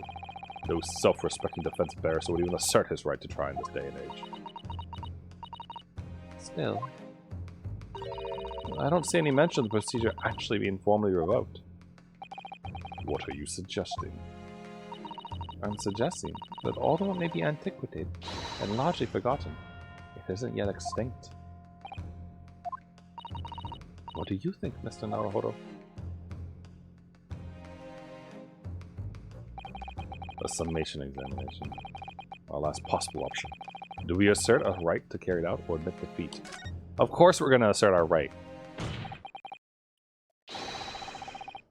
The defense wishes to assert its right to a summation examination, my lord. Objection! London is the capital city of the most powerful nation on earth. We have a duty to the world to exemplify the very highest standards of judicial procedure. Summation examinations are an embarrassment. They should remain buried. Objection! But if it's all right, it's all right. I believe it could prove vital in this trial. The defense's petition is perfectly valid. The court will proceed with the summation examination. This is madness. Foreman, are you and the remainder of the jury ready? Well, I'm not, there was no mention of this in the letter I received, you see, so... All members of the jury will be asked to explain on what grounds they have reached their decision. On what grounds? Oops. You must all justify your decision and explain why you believe the defendant to be guilty. Well, my lord, you're rather putting us on the spot. This is most irregular. No mention was made of this before. I don't really hold with all this justifying talk. That seems to have thrown the jurors off.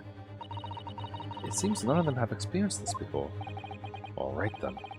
The summation examination. Defense procedure no practicing lawyer has attempted for years, is it? Well, just maybe. It might be the opportunity we've been looking for. To turn this trial around. So be it then. Ladies and gentlemen of the jury, the court hereby calls upon you to state the grounds on which you find the defendant, Magnus McGilded, guilty of this most serious crime.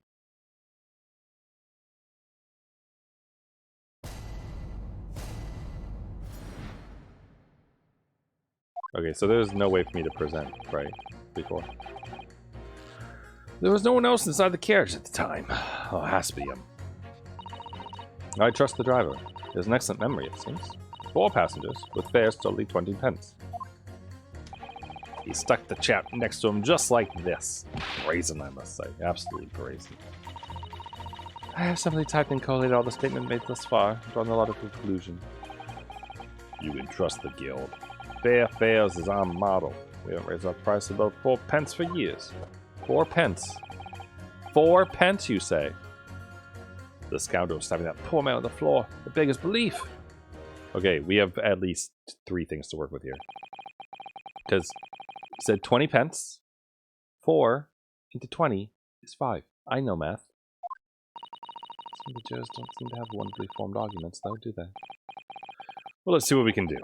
We need these 6 people to change their minds. To throw everything I can at them, using very persuasive language. Just a moment, Mr. Naruhodo.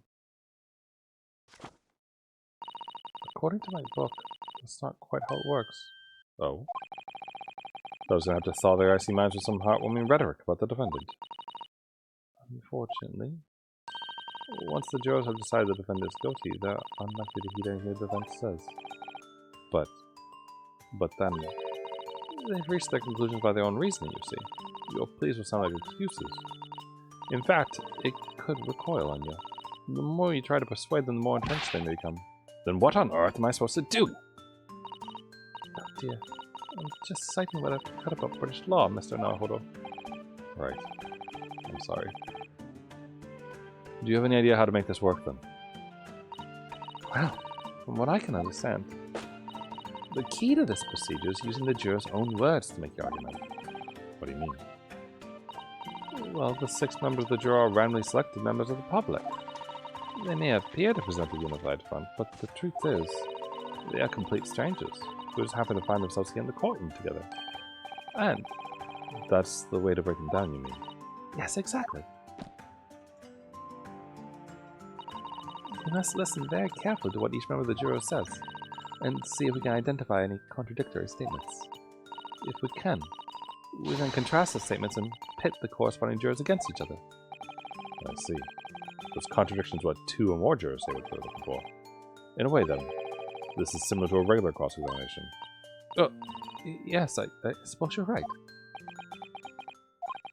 Find contradictions in their statements and pit the jurors against one another to break them down. Alright, I may be able to pull this off. No, that's not right. I have to pull this off. Can we stop proceedings, counsel? I would ask you to take the stand for this. I'm expecting a clear and concise rebuttal. Yes, my lord. Oh, cool. Look at him. Look how cool he looks. With his sword.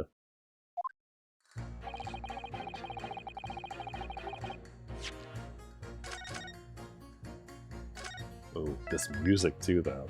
It's so good.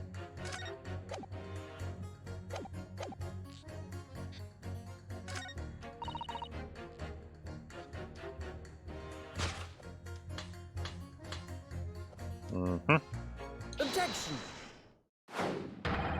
Those 2 statements clearly contradict each other. They do. Explain yourself, counsel. Me? Oh dear, what have I said? I swear on Silver Blaze's maiden name I haven't the first idea what you're talking about. According to the group testimony we've had so far, there were 4 passengers on the omnibus on the night in question. And according to the coachman, Mr. Beppo, he took 20 pence in fare. Quite right. I have those precise details typed neatly here in front of me. And juror number 5 also told us the following. The fare for the omnibus is always 4 pence. That it is. A fair and convenient single price. Just the way the London carriages should be operated. But that doesn't add up at all. In fact, it leaves a glaring discrepancy in the facts. Why, man, why? 4 passengers paying 4 pence each. If you do the multiplication... It would be 16 pence. Exactly. As I said, it doesn't add up. The figures are different. By 4 pence, in fact. Or precisely, 1 person's fare. 1 person's fare? Yes. In other words, on the omnibus that night, it's distinctly possible. There was another passenger we've heard nothing about. Good gracious. This can't be right. The coachmen of the guild are good, honest men.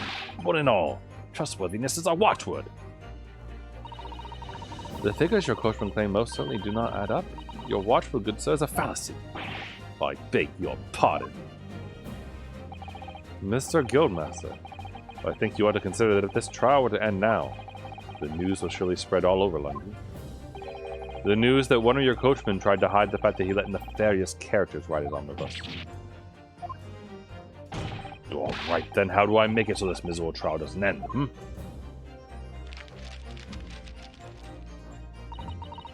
Well, according to my book here, you simply launch a ball of fire onto the innocent side of the set of scales. Now hold your horses there, coachman. We're all in agreement. Why did you go and... Wait till I get my hands on you, Beppo.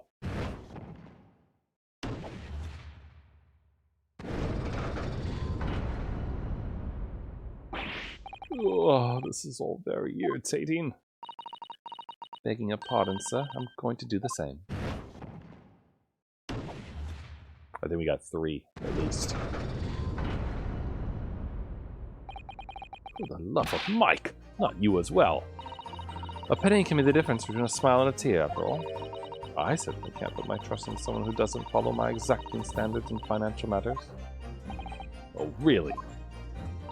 I, for one, think it's only proper that we hear from the witnesses again. Oh, well done, Mr. Naruhodo, you did it! If we can manage to change 2 more jurors' minds, we can force the trial to continue. 2 more, actually. There is something else that's bothering me about a couple of their assertions. Then that's where you must strike next! So I need to pit 2 more jurors against each other and show there's no contradiction in their assertions. Exactly. You can do it. Well, the scales of justice have shifted, but they still weigh heavy on the side of guilt. Counsel, you have the floor again. Continue with your summation examination.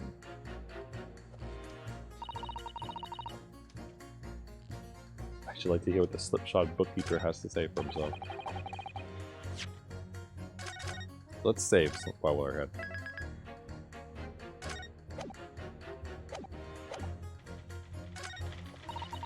Simply typing. Oh, that's why I drawn the logical conclusion. Can I press her to just get her? What have you been doing all this time? What have you been doing all this time? There. I should have thought it was obvious. I'm recording everything that takes place as part of these proceedings. And what have you learned from that? For example, at this moment in time, the judge has used his gavel 11 times in total. The prosecution has snorted derisively at your remarks 7 times in total, and, I might add, each time you have gawped like a simpleton. Thank you. What's the point exactly?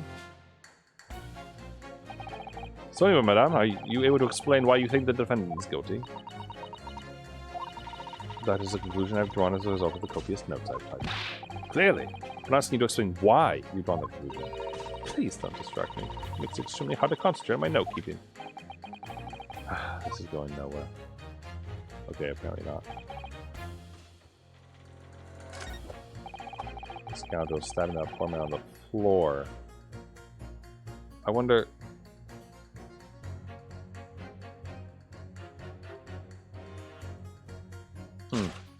Floor? And this guy. Objection! Because he's saying that he stabbed him up from the side. And she's saying he stabbed him on the floor.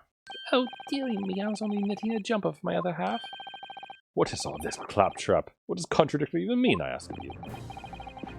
We've heard from more than one witness that they allegedly saw the actual moment when the defendant stabbed the victim. Now, out of curiosity, jury number 3. What? Can't you see I'm busy here? How would you say the defendant stabbed the victim? What sort of motion was it? Want to test me, do you? Like this. Stuck the fellow next to him without even getting up. Just like the prim banker said. Yes, that was Mr. Fairplay's testimony. Quite true. Now then, juror number 6. Oh, is that me, is it? What can I do for you, young man? How would you say the defendant stabbed the victim, madame? Oh, well, dear, as far as I understand it, it was like this. He stabbed the poor man after he collapsed on the floor. The coachman said so. Now don't move. Take a look at these 2 jurors. He struck the fellow next to him without even getting up. And he stabbed the poor man after he'd collapsed on the floor. What? I never. They're stabbing in totally different directions. What? Bless my stitches. What a muddle. What this tells us is that there's a strong possibility one of the witnesses isn't telling the truth. Oh, but why? Why the dickens would they lie? I don't know that yet. But what I do know is that if the trial ends at this point, we may never find out.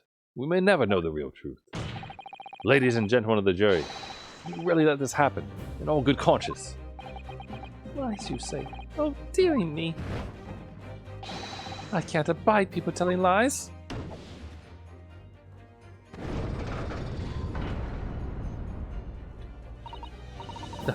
The scouts. I don't believe it. Dude, these cutscenes look so good. Wait! Now hear this, my fellow jurors. I warn you, you cannot listen to this man. Look at him in his black suit. He's clearly some devious Eastern sorcerer using magic on us all.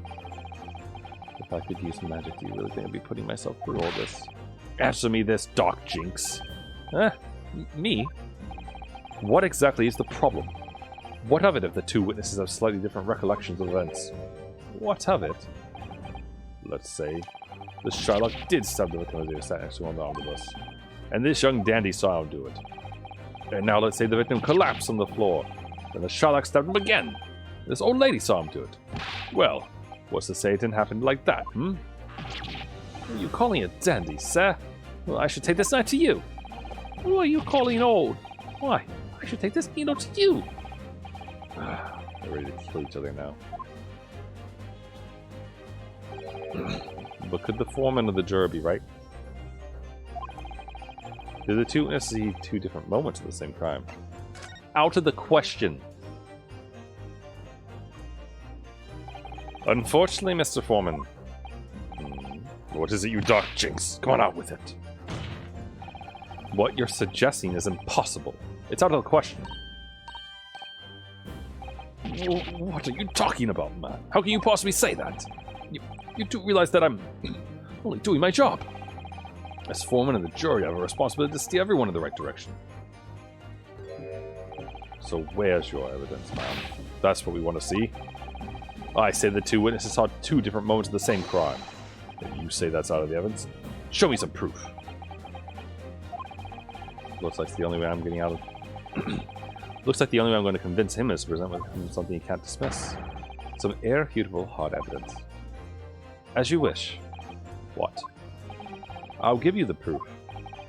It's out of the question that the two witnesses saw two different moments of the same crime, as proven by... Take that! This is the victim's autopsy report. According to what's written here, Mr. Mason was stabbed in the abdomen only once. Yeah, only once. It's quite simple. The victim was stabbed precisely one time. Which means these witnesses can't possibly have seen it happen two different times. Alright. I can see defeat.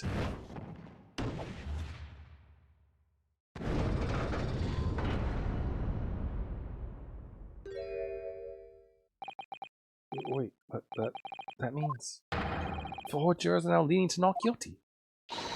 I've done it, Mr. Naruhodo. We've won.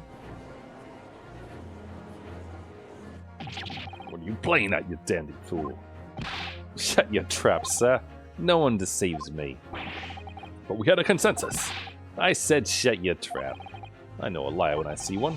If the chap ever dares to cross the threshold of my shop, I'll take this razor-sharp blade and shave every last hair off of his head. Dude, that is so gross looking. Look at this man. God, the tongue. Gotta take a screenshot of that. Please tell me he's a barber. God, I hope so. If he's a barber, he's probably Sweeney Todd. Hold on. Look at this. Look at this disturbing man.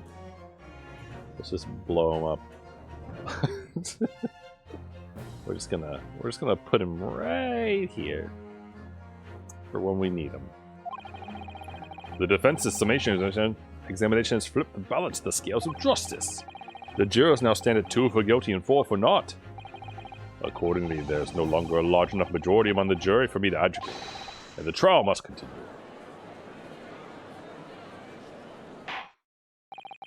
I hereby ask the defense, prosecution, and witnesses to return to their places. And I call upon all of you to continue to pursue the truth.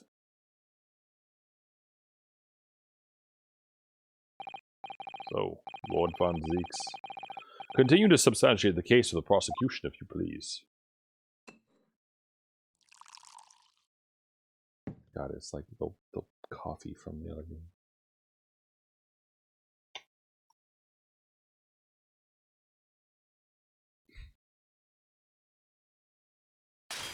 Holy shit, okay then. Having savored the rich aroma of the calming contents of this hallowed chalice, it may seem crass to crush it to dust. Pray forgive the discourtesy. Lord Van Zeeks! A bit cold in here.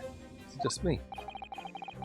As your antiquated tome no doubt says, the prosecution may not speak during a summation examination. So I honor the deathly silence and listen to the charade. It seems I overestimated the intelligence of the jury. Oh, no matter. There's nothing so hard to prove as a self-evident truth, it would seem. No. And why else would we grace the courtroom with our presence after all? So, let us proceed to the next round of battle. Oh, the capes come off. Bring forth the witnesses once more.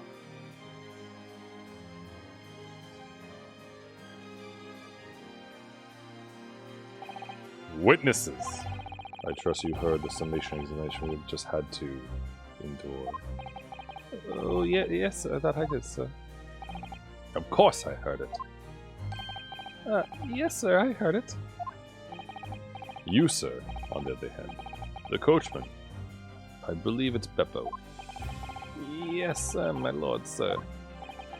If it transpires that in your previous testimony you were attempting to veil the presence of the fifth passenger on your omnibus, you will be found guilty of perjury. You are advised to bear that in mind, sir. Oh, no deal. Now then, witnesses, I hereby call on you to testify before the court again. You will explain the various misgivings brought to our attention by the defense's summation examination.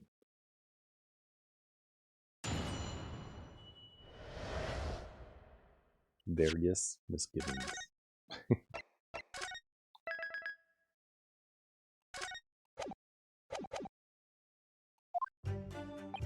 I only carried 4 passengers that night, I swear, but, Well, I for one was told I had to pay 5 pence for the bus. he fiddles on the fare, he did. Oh, I saw that blood coming inside as well. It's all too much. I tell you, I saw McGilden stabbing that man. Everything I said before stands. Yes, he stabbed him. Yes, he did. I think so, yes. Counsel, make sense of this for me, please. The phantom fifth passenger conjured into existence by my learned Eastern friend never existed. The confusion has arisen from the coachman's sly little cozenage. Beppo, explain yourself. I'm terribly sorry, Guildmaster.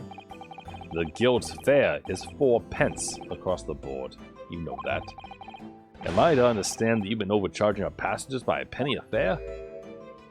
It's so cold, and the last one of the day is almost always half empty. You have been dishonest, coachman.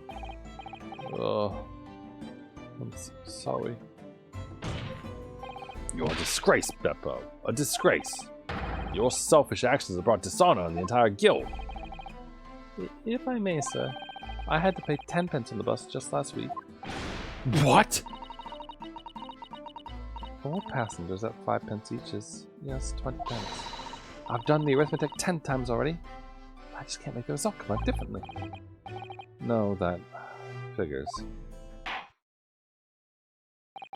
Well, it would appear that one of the aforementioned misgivings has already been explained. So, counsel of the defense, your cross-examination, if you please. We've already had the pleasure of a protracted summation examination today. I see you intend to continue the parlor games. Absolutely.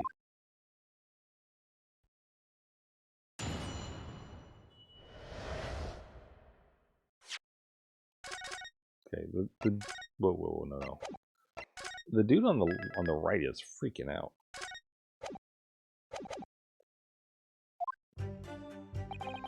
I only carried 4 passengers that night, I swear. Hold it! So, there were only 4 passengers on your carriage, but you didn't charge them the standard 4 pence fare. Is that right?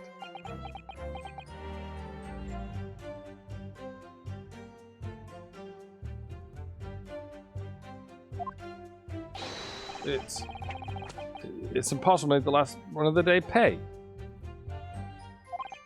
I was so cold, it was all I could do to stop myself passing out. Getting chilblains, just thinking, what is it? Chilblain? Terrible, so I wanted to give myself a pat on the back for even keeping the bus running.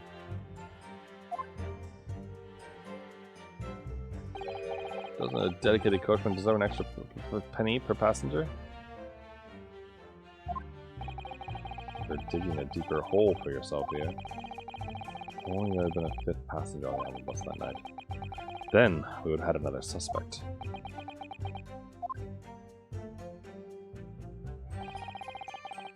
I was told I had to pay 5 pence. Does that mean everyone on board that night paid 5 pence instead of 4? Well, I paid 5 pence too, sir. Excuse No, fuck. If I may, Mr. Fairplay. What are you fossicking for now? That last statement appears to have given you pause for thought. Not really. By the way, you always seem to be looking to the side, one way or another. Do you have... do have some affliction? Not really. He's not really willing to say anything, it seems. None of your business anyhow. There was something there he did. And I saw that blood cleanse as well as two.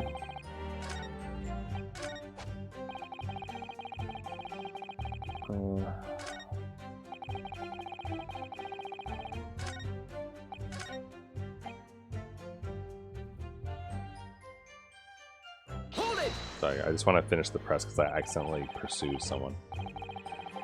In the murder. Yes, sir. Loads. No chance to witness a horror. An actual man the moment his life was taken. Well, not exactly, sir. I mean, I didn't actually see the exact moment the gent was stabbed. Good gracious! Really? We have another witness who did, however. The banker has already testified to it. But Mr. First didn't actually see the point at which the victim was killed. That may turn up to be very significant. I heard the banker gent next to me take a sharp intake of breath, see. That's when I looked through the glass. That's when I saw the horrible blade poking out from his belly, all covered in blood. Covered in blood? Every time I see a knife now, I can't help scream. Even when I'm eating.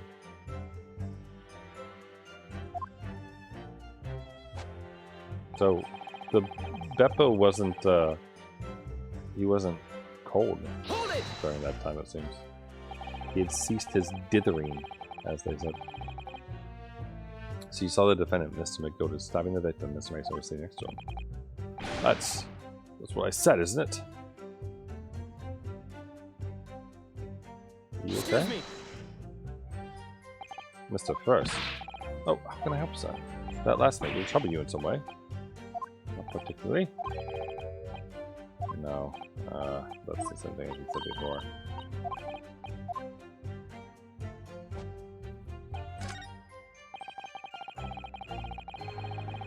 Hold it!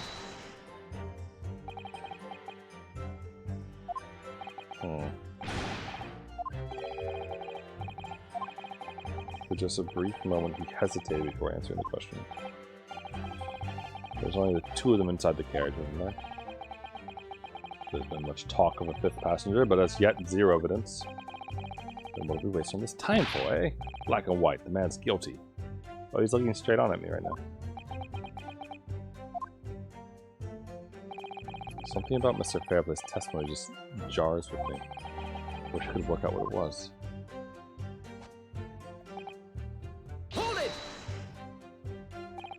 Earlier, you testified that you saw the moment when the defendant allegedly stabbed the victim, didn't you? Oh yes, that's right.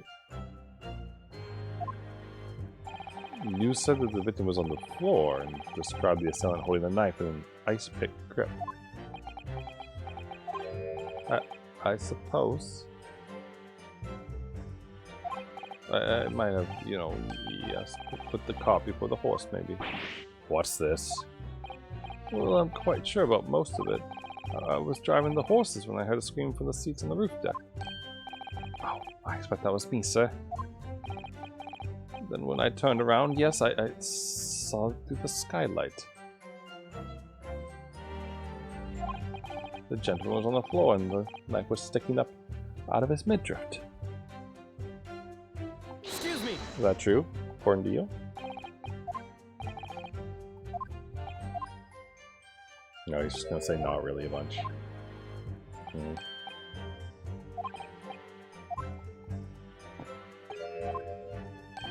Okay. Not really willing to say anything, huh? Not long ago, this trial was going to come to an end. Managed to chance is alive until now. Can't waste this costly information. Have to use to bring some new facts to light. If you're not careful when you press these witnesses, the danger is that the jury will end up believing something unhelpful, as they did before. Maybe. Can't let the fear of that happening stop us from uncovering important new information. Yes, you're so right. Need to pay careful attention here. I don't want to miss even a flicker of a reaction among these witnesses. Remember, if you happen to spot one of the witnesses reacting in a strange way, don't hesitate to pursue them.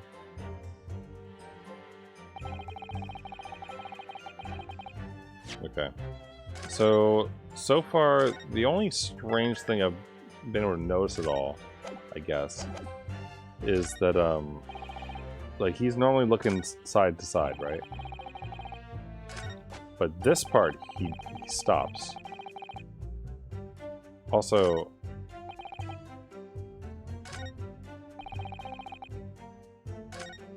see, there's also this.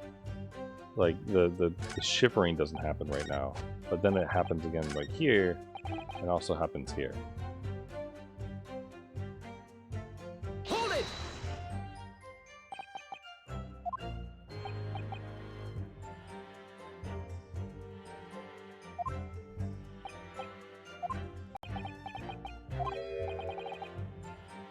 Oh, ooh. Wait. Excuse me. You look more surprised than usual. Maybe not. No. Damn it. Okay, then maybe I should go with the fact that the guy is looking straight on instead of the other way around. Please stop. Please stop making me have to look through every single one of these things every single time.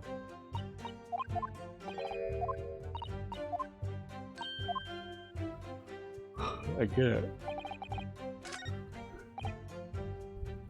I was told I had to pay 4 pence for the bus. Oh, I guess he was like that before. I saw him.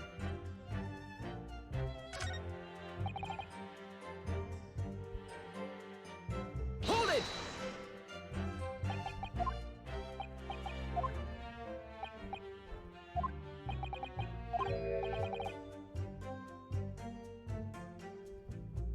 Excuse me. Ah, no. Okay, maybe I'm barking up the wrong tree with the reactions.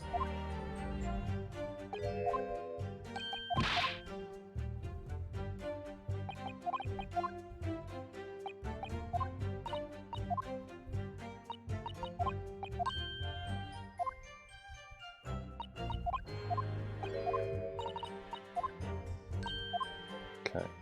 There's obviously something somewhere. Hold it!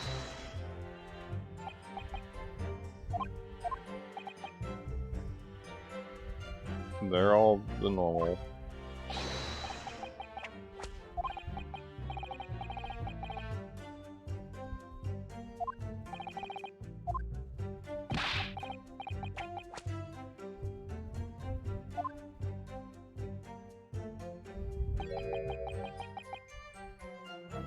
Doesn't it? A dedicated coach comes at an extra penny per passenger.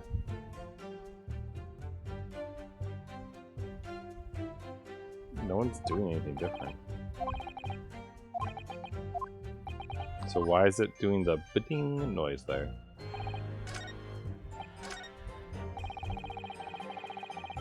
Hold it!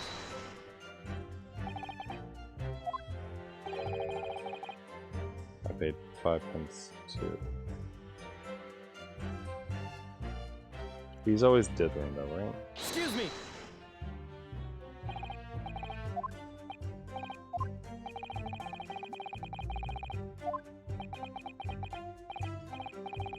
Oh, ooh, he has one thing. I was wondering what's going to become of my omnibus, sir, after the trial. What do you mean?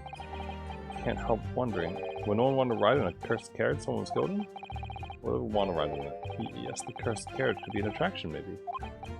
It could be a sink or swim moment for me. Well, yes, it will be. Oh, if you could just focus on the testimony for the time being, please. Okay. Hold it!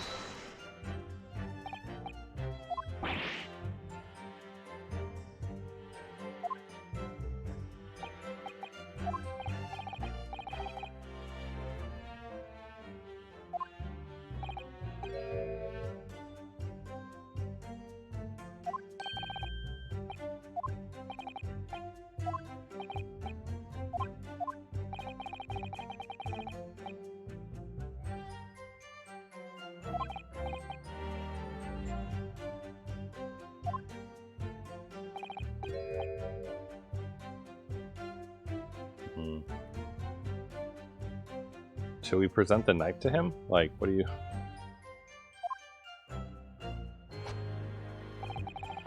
Hold it!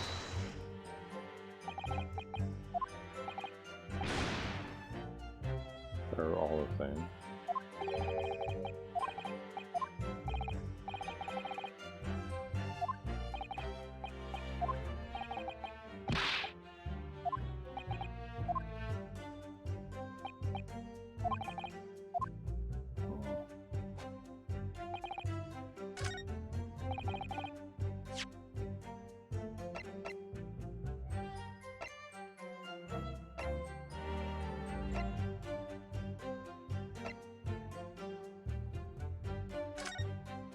We haven't really examined this yet. I wonder if there's anything here at all. Stuff. We're looking at.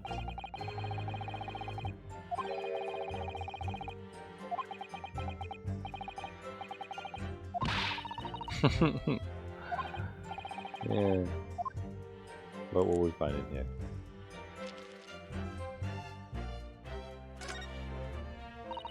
Gosh, it's crammed full of gentlemen's names, isn't it? Well, I suppose they're probably not all gentlemen at all, are they? After all, not everyone in this country is well off. Goodness, look at this! Do you see the name here? Bruce Fairplay. Should that mean something to me? It does sound strangely familiar, actually. Bruce Fairplay, the witness testifying at this very moment. Yes, of course, the banker. Why is his name in here? He borrowed 20 guineas, did he? And look, the repayment date is fast approaching. It's possible it's just a coincidence, of course, but this could be very useful information.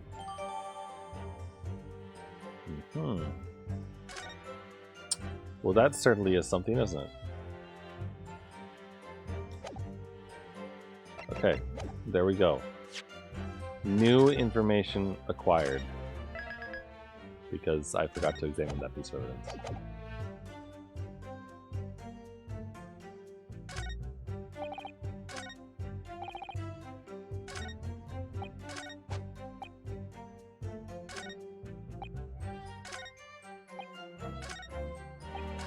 So we now have a motive for why we'd want to frame him. Hold it! But so why was this...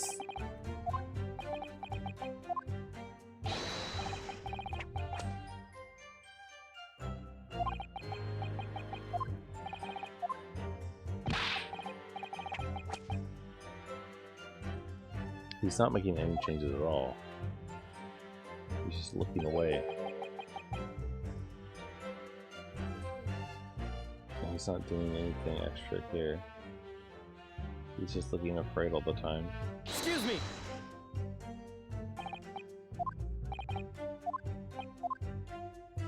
No, he's going full not really mode again.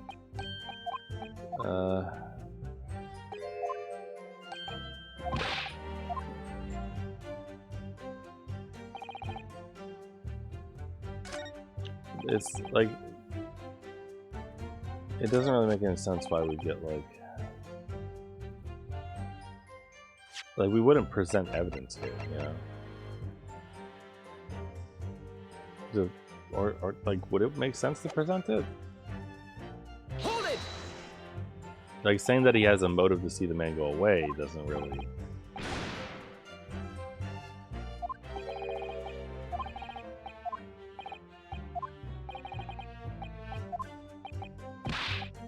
The man's guilty.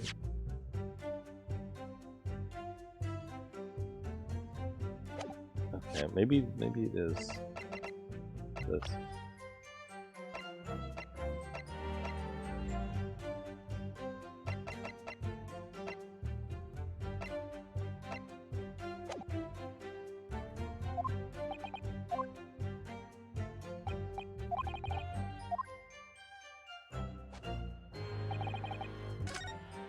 Oops, wrong way.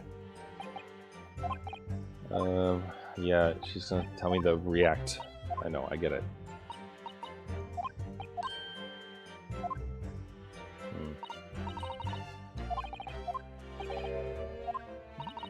It really doesn't seem like there's much reactions. Besides, I mean, the hesitation is a reaction, I suppose.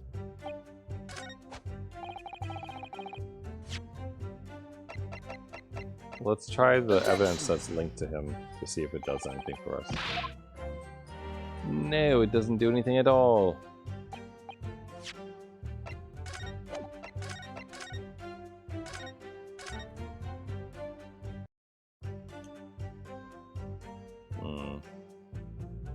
Sorry, I'm leaning in, trying to understand. He stabbed him, I think. Yes, he did. I say yes.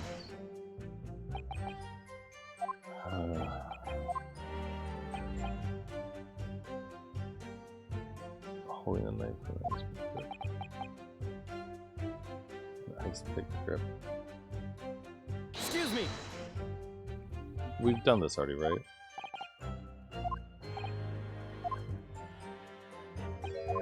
No. There's also the ice pick grip, the whole knife thing. We could present a knife to what's his face, I guess. I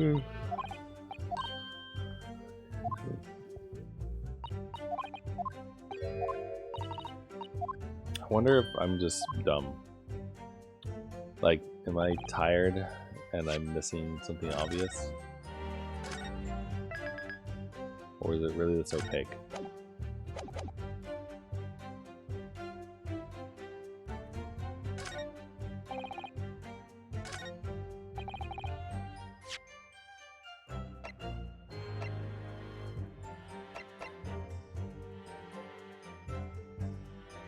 Both inside and outside. Why would they... Objection! Why would they take the rooftop seat though? No? Okay. Still confused why they do that. So what am I missing here? It's gotta be a pursue thing, right? Hold it!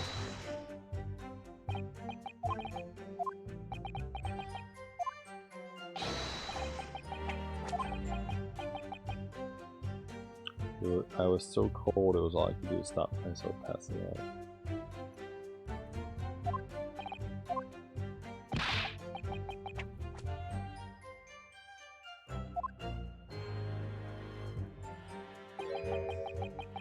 Doesn't make sense. Like literally, there's no change here. Like, his hat's always falling off.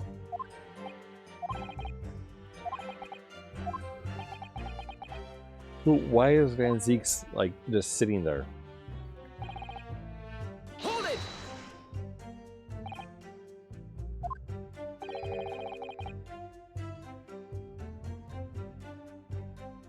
Excuse me.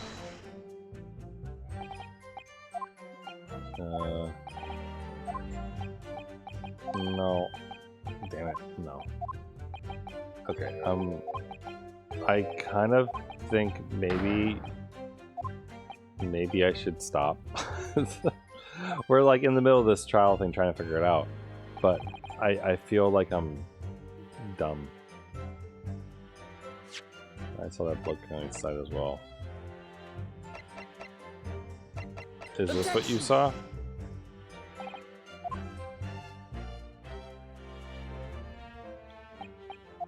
No.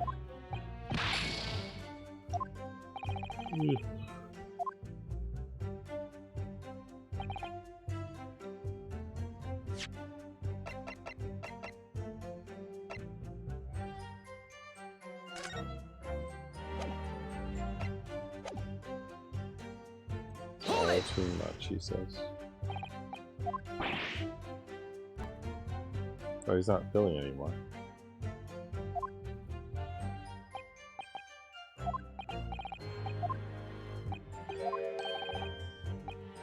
You can actually see it.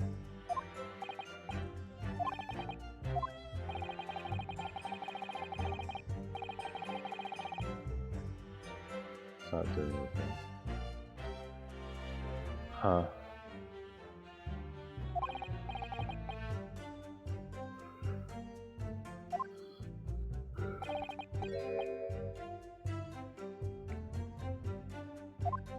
They're not changing. I saw him stabbing that man. Hold it!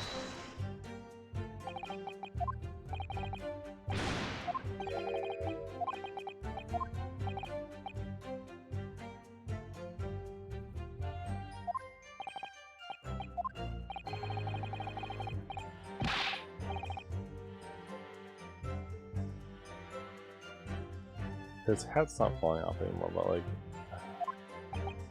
that's not anything, right?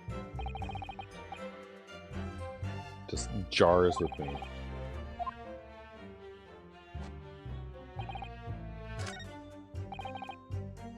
I saw him stabbing that man. But you didn't see him stabbing that man.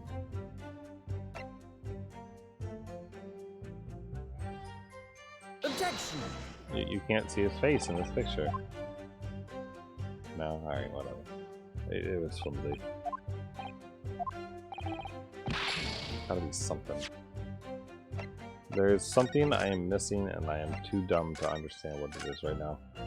So, God, I hate to do this, but I think I need to stop for the night because whatever reaction they're having, I'm missing it.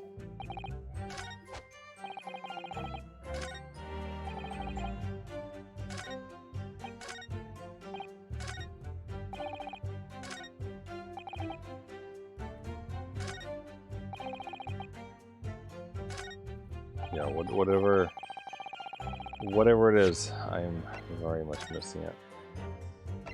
Save your current progress and quit the game. Yeah, I guess. I don't know. I'll think on it, I suppose, because I don't think I'm going to make much progress tonight because I just keep going in circles on it. So, anywho, so it turns out that I don't actually have I don't have Japanese class tomorrow, I believe. Pretty sure, because my teacher is going to be inside.